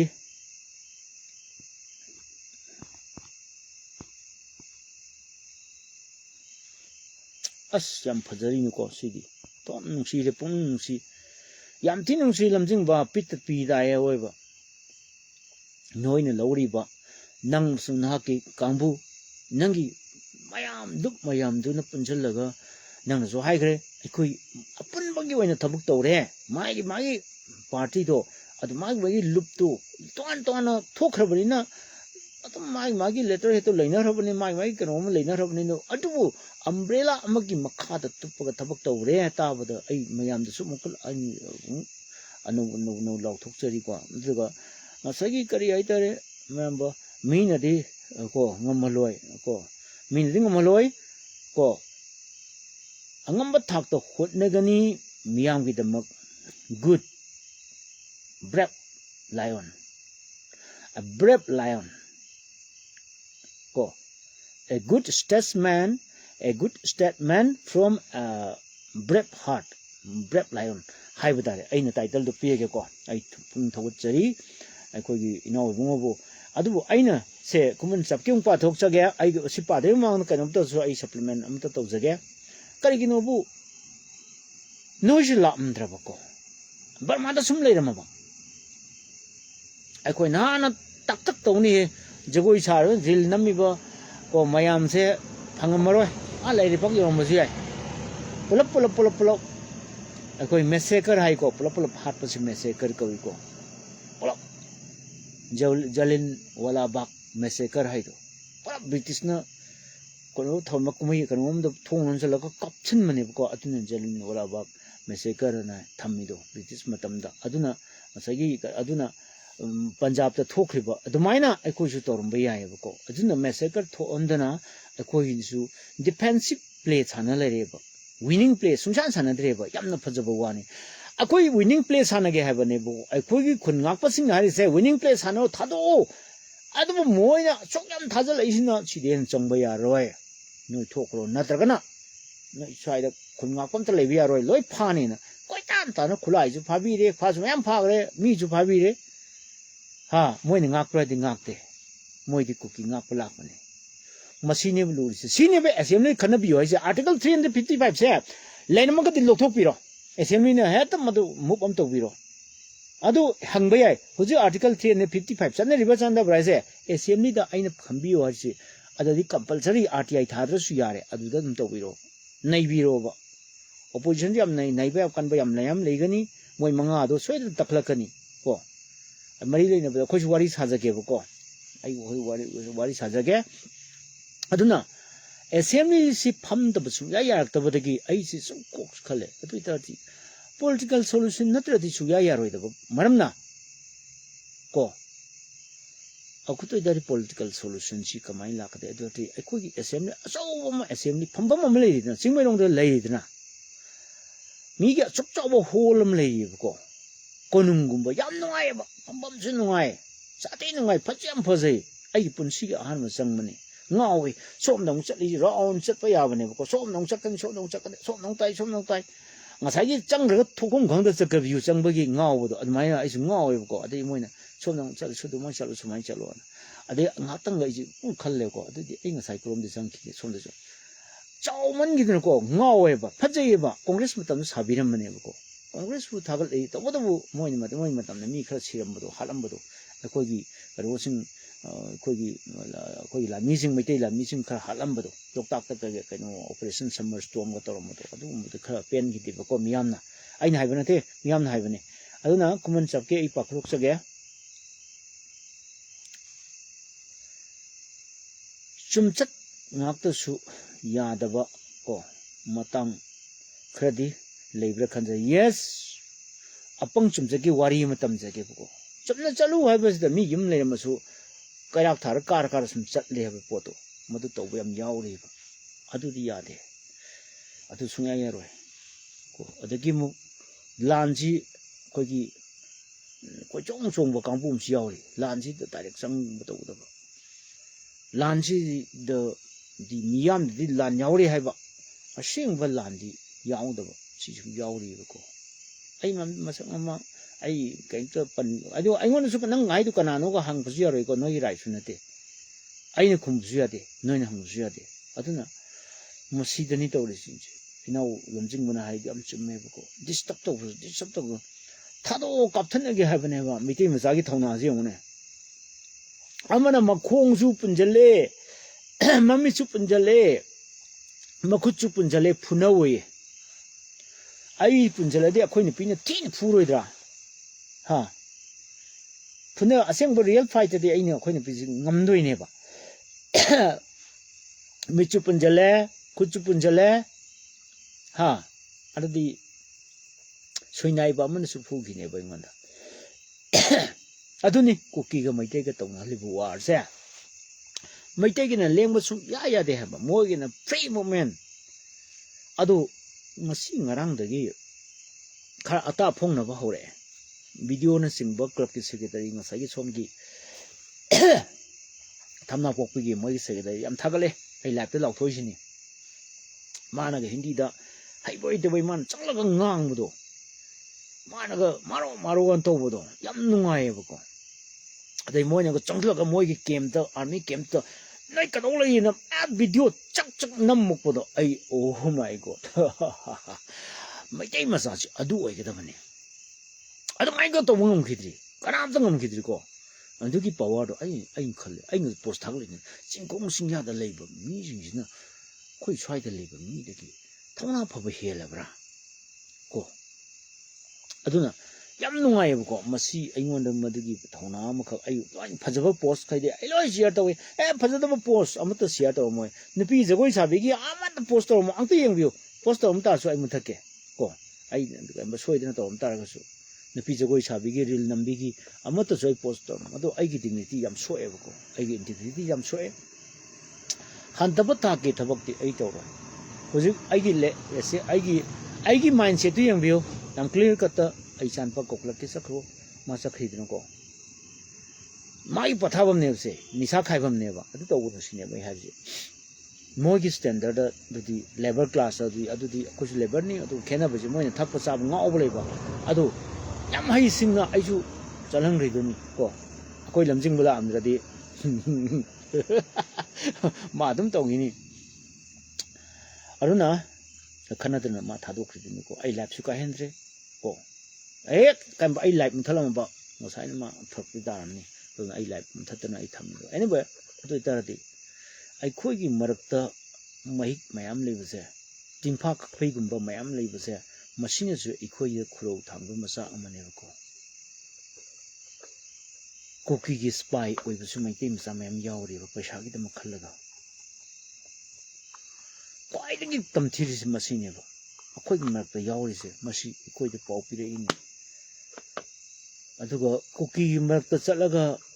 rescue tawre ga na tawhulli ba kambu mosi plan tawri drama taw su mayam yauri ba ko ai phone ha gimni moi phudi o moi kambu tu phudi o mi mari manga bo heta pale kanu ta na temu pa tan chal lambi ngawi gan taw sunya bra koki ni moi kal thado e gan bi video number no ngai na ba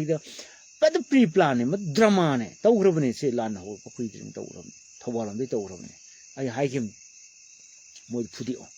ten phudi o hai grabne ko ito pangai ya pati ai koina wangang ba se evidence le raga proof le raga hairek pune mai to na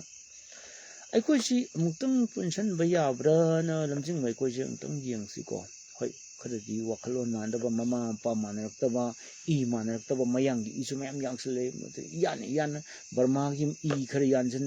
mayang lam boi ba sing gi I khar yan jen bamon ma cha sing I khar yan jen ade kari no koi si mathong maram khang dre ba mathong maram khang de ba ado ja maitei oina pokpagi chauthokjei aidi kaisu leitaba ki khoigi maningda ko security force leibagi tawbani adubu ai khoigi di asengba ishagi hotnajamani haibada ho kairoi khalle hainaba lei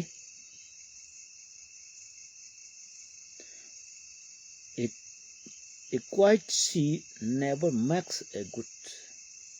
mariner challenge helikai eikhoigi ko kanabani yam phajari yam phajaba kanuni english ni ko se aduna a quiet sea never makes a good mariner habadi samudra sina ithak sungau horumdragadi hi thawriba jahaz thawriba madig pilot to ma haisingba leiroeba yam phajadra se habadi samudra gi ithak ipom kanna hobudu da haisingna du phandna thoba jahaz thoba ngamba aduma pilot to neba mathau tare se akhoi da pire ba pressure mayam fajaliba punchaliba si akhoi da motivate tawani lanmi singde motivate tawani na khalo lamjing ba yamna phajaba potni sida puthoriba je kuman chapki si yamna phajaba potni aduna ngasagi ithak ipom hawumdraba samudra gi imai ithak ipom hawrum da taragadi mariner duna man kadong sumana hi pilot ni hi hon ba hiroeba thauba hiroeba ko man ngasai experience am nei do samudra ithak ipom yamna hobudu da tawani aduna man ngasai cham da jim honbudu ga aduna akhoi da adumba ithak ipom se noi the pressure yam dae ha madas hurala ga mogi tanza mogi SF CF mogi security central security forces singse moi udring da naron changla ga attack tawudo ne moi kai selisi natra moi asongju leiribne ko moi somda gan soi noi ngasai hari kha tawre na hari je asongi gano da ai ning sai noi na hai pum tu na ai jai khar tawre chele chensnu ngarang dang de sien ma horabne moi mathun thang ka ta ka chensnu ko kari tawba mai ga loi tha ga dam ni kari kana bo migi atei de moi na ngamagana lanmi kapthanaro adusnate migi law kummi boduda adudi law kummi boduda lawmi da kapsan bataragati civilian hatpagi war crime mayok na roida bai maram leibra india sin lo chata bai to wani ko war crime ji ta sing ne mayok na gadam ne ma phagadabni ma phagadabni ko misam hatpagi lan kapnabna akhoi lanmi masen kapnabda sibani aduga mi gi thabuk suring de he to ya braba moi gi civilian am ta khoina hal u leibraba moi thabuk suring kini pim ta khoina hal u leibraba lan kapna gadamni ko mi gi lomi thabuk suring de bud mai to ya bra war crime se adu lo ja khangdreba bayam je lo khangda tarine ba war crime mayong na gadamne se ai khoi gi international level da ai khoi gi wafam je khatpang ngamba mi khara resource full oiba yamna koi human resource khram mathau tar e hojiti ko aduna ikoi yai makai di ikoi na ngasagi kumai harau gi posi thagat kumji na hari se masinani thoila sam ngakang yengbiri thoila sam changkhaba male aduna ngasai na koi nu pising da aina hajagadabadi hoji cable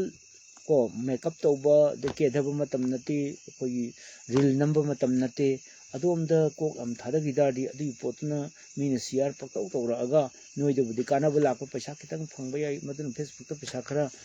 monetization da khabudi mateng pangba yai ulal matam da wanar banina adomda adu noina monetization gi tawna bohna bada paisa phangna ba Facebook dai meta dai paisa khara phangna bohna bada ekhoi di yon thok ko chap manai ko lanji oina share tawda bada noige dil do oina ata thole angak ta reel thole nga change reel thole Facebook chamo ya de reel mayam sinang teba koi basat pagi photo video mayam sinang te lore car tongbai mayam sina adugum da tobi no haibani da hoji lan gi matam de lan gi thabu to se ko ai no kai sage khulak lerakta nangi narai kai gi miyoi singna yopak thangjo pairaga thola abadi matung inau haiba pot am leibane ko lan matam si de jogoi chaba matam nate ai sei sakpa haye guitar su leye aina su pai de sikari gino nok ti sikari gino live ta ai min no ol ma yam ji pela laga dama ga tawna film acting ga taw yadra no ai haiba mine mayam si pam phar ga ne jogoi ga sana sei ga sakna adai phagi ga tawna mimi kri ga tawdna mana do to one one story ma'am sagalaga I get cooked on Malaysia Baneva. Atom the cooks at Hada Ningre. Huntapataki Tabso Ito Ningre.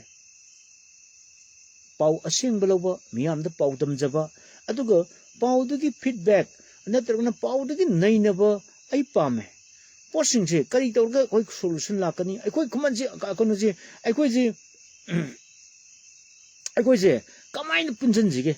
Common Janu Thongram having your Econo City. Common Janu Thongram, Second. A quick ambuni in the city. A quick Sabini go.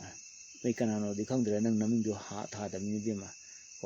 I can umai give a go. I don't know. I could see in a platform of Tamzeri platform see in the Punipa and upon Boto Winnie the Bo, Mosini, Tarumkai hole, and I in the Gitum Tarumkai, Tarumkai, Taragadi. I stole the Mila also, I to oil.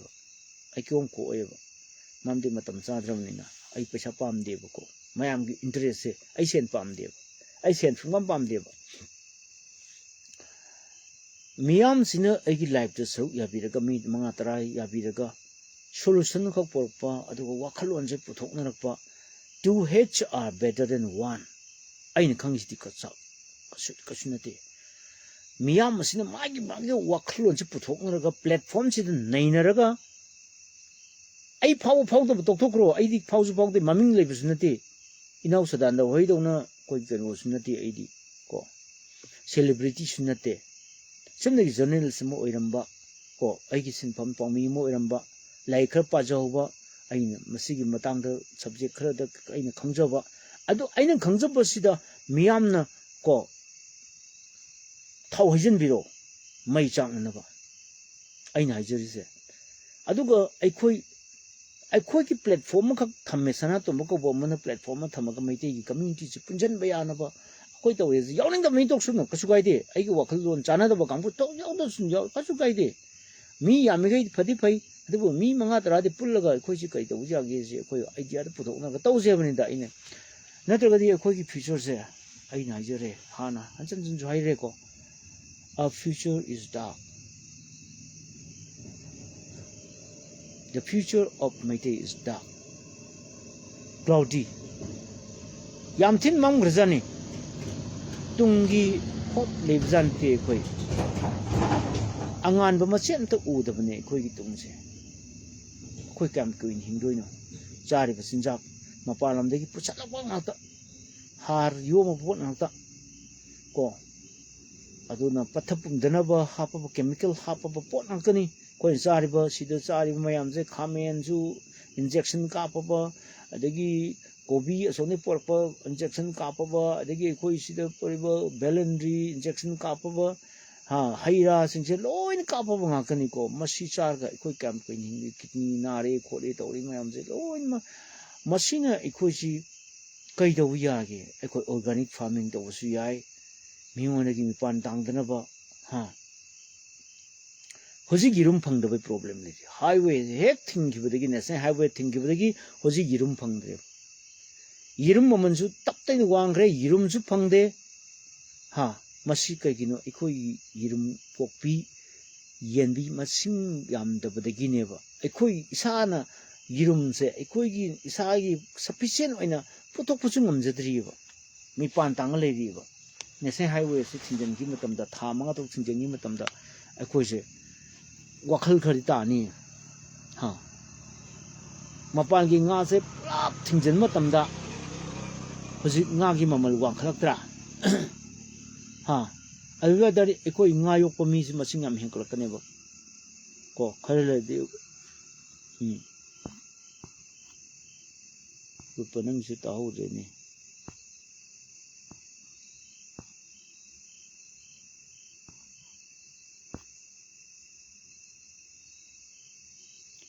Rupana Kanome Eva 80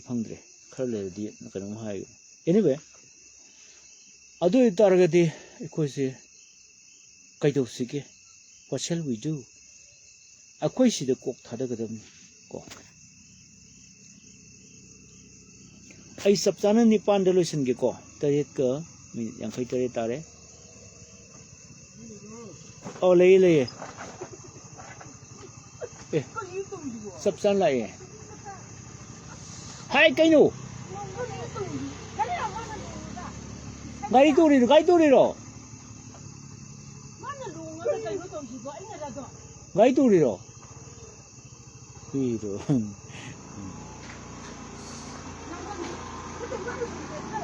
Tu rồi baba. Tu rồi baba mi. Gari khoi gari khoi sao. Una ai sipung nipan tare. Ko ni wali. Aduna ai ngau tang le hora. Nate da. Ja. Nate ai ngasi live ngan hawne adu khak oi ko family ki problem lam lak pasina pung tarung khai de hawre. Porung musa da su karan te tarame adu thema ga da. Kadu kana mai chalaga ai pung tin nei user hong ni du. Hoi mi. Adam yu tha ka karan taw nang le ku le ai le ni ga tar ko ai ta na ga ni seng ji ba. Ngasi jo di sab taro mi ni si da. Taw ga di sab am taw ka le oi ba kai ni gyam da.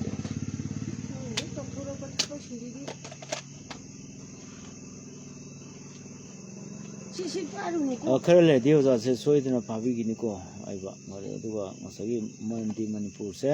asum ngangba asumba tawba yadabni masi yenga tare thengna tare na Sanatomba krai bok tong ge the article number 19 je sigi makha ne aina ngangjari mayam se adubu ngasi di sarkar ge against the ingang de ko aduna masi ti kogi kanogi thobok di kogi urupa se masum chaba man chale bo adudi rupa kuman se nang kuman macha mande kuman macha di thongna legedamni kuman sidi khara sathi dumi ko nungdam gi hero ni kuman sidi aduna kuman macha di khara sathi bani aduna sida koi si jam thongna phana koi kuman chap si jo koi kuman gi matam ne ko aro si mi atopa plana tar ga kanoma koi kanoma gi legeni kuman chap ki pathok chage ozamiti si ko mamang thaptagi ko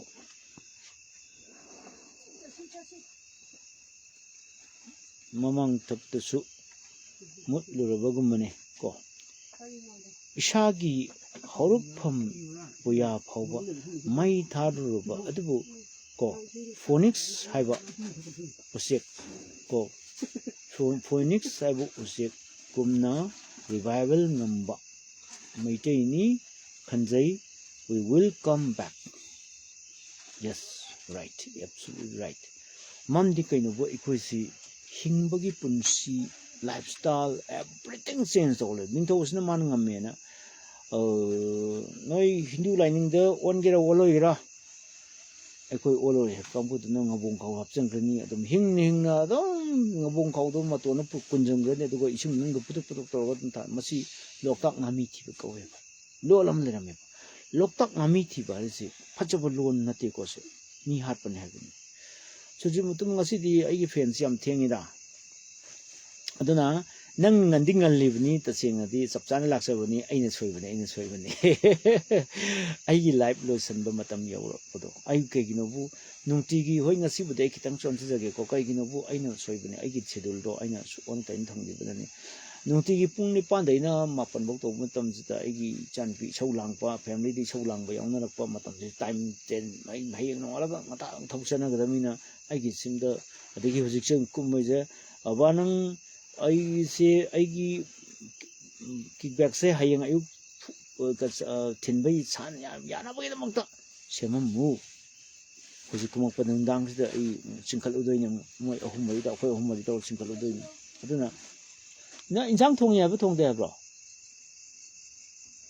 ha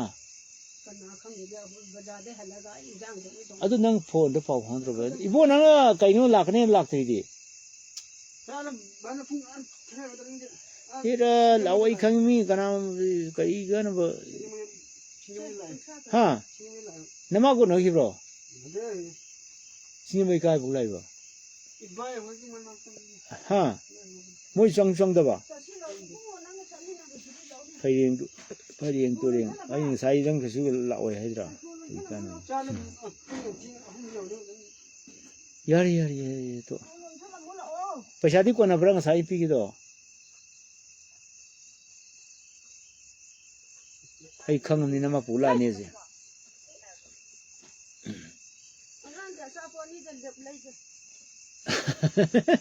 ꯑꯩꯅ ꯗꯨꯀꯥꯟ ꯐꯝꯕꯅꯤꯅ ꯄꯩꯁꯥ ꯂꯧ ꯇꯥꯕꯅꯤꯅꯦ ꯏꯁꯨꯗ ꯑꯩꯅ ꯄꯤꯖꯕꯁꯨ ꯌꯥꯕꯗꯣ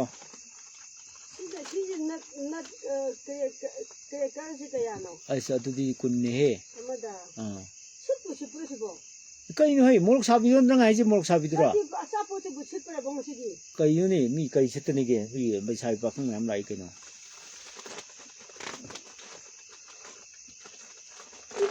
ꯑꯁꯤ ꯕꯤꯖꯤꯅꯦꯁꯀꯤ ꯔꯨꯜꯅꯤꯀꯣ ꯑꯩꯒꯤ ꯐꯦꯃꯤꯂꯤꯅ ꯂꯧ ꯇꯥꯔꯁꯨ ꯄꯩꯁꯥ ꯂꯧꯗꯣꯏꯕ ꯄꯩꯁꯥ ꯇꯣꯡꯗꯦꯕ ꯁꯤꯗꯤ ꯂꯨꯄꯥ ꯆꯥꯝꯃꯗ ꯂꯨꯄꯥ 10 ꯈꯛ ꯇꯣꯡꯕ ꯄꯣꯠꯅꯦꯕ 150 पैसा पिरमो aduna soji thengnanga thengma tengalibni ko ado aigi matamda ado aigi sumaina ngasa aigi post thabikibado aigi schedule se kitang hongtongsin tawrani haina haibado horen ai ibungo nana kanona kano tawudo ngarangi churuki pesa pidrine adang hayo tale ai kai dinu por yade as business nupa kano do sam do to phratai kaino ni paisa angang ti mai taw mai paisa du sing do ya bo kaino ni sin family wari ni mo chakre ko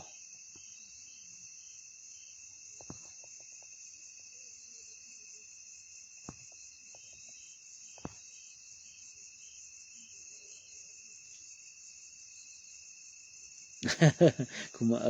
rupa kuman phagi ta bunida no aza aina sum nung sijabagi samna agi mot hajabani azana rupa se machum chaba male lana interview to no phagi ta bunida aina sum ai khangeda aina sum phagi ta akoi phagi sum to na se ai se re samda haidamne ai seng doi ko natte ko namdi koi kuman kambu siti khar sathi bani koisi kara chapat tobu kampu nate kuman sengba kani khoje la isinje adu su kuman ropa kuman adiga kuman chap adigi koigi si leiba koi maroi ba mi khara aina su mark tawjei ko koin ain sum nok sen tawbani da phagi tawbani ai kana su ki busu leite ina aduna hojiksi loisalakpasida koina kari khanabagi agebu koi rupanang tahora maroi ngasai अथुब मतमदा emergency special assembly mi famama kawdabasu याद्रे हाइसे Masih pressure ma'am लापदगी हाइपनि को आइना हाइपनते मसी सुम idea से सुम share तौनरपदगी आइना मजे Facebook त ngasi लाउथो ओरगेना आइगी post तो ma'am share तबियो को मसी कैनबु government दंतंग योबो ngambri angsi कैगिनबु सी सुम योगतन मिसी मिना सुम तोचलक्तादि civil वार सि लाखितादि गवर्नमेंट से तुमनी moi helicopter tung kaya chendoino loine karo mayam do hanagi June 18 gi da koigi speaker mathun kaw tan mudo adui film da la ane bako adui film da to haning de ta sena koina ikai khu da jariba koi mute nen thagal ibasing je phage pharoigera miyam gi mute nen lejari mi do scott ka ngapan chachari mi do aduna mokhoju wakhal kitang taba phabra ne khale miyam sina su yam thina ware ko अखोई फिवम यम ताद्रे मैते की फिवम से यम तीन सोक्सलबनेबा यम तीन सोक्सलबने pot की ममन से लान मनुंग सिद pot की ममन से अतिया योन वांग हबने हुजुबु सेंग के जी लुपा हुमफु योबो होनब्रो पोइनु मतम सिदबु लुपा याखै मंगा द लवे लुपा हुमफु पिरमदे लुपा मंगा दि हंदरो माले सुपर फाइन बु केजी द लुपा निफु मंगा पि बहोनब्रो निफु मंगा कनो adu oiramani ko aduga ikhogi sengdi yen phamdokpadi thagi yende aduga dukan di yerpok kachen daga dukan manga thokle hoi chingdi haupo le hoi chingdi krai di chingna ju khangde ko ikoi de pie kani chingdu moinang side da yon tho ibra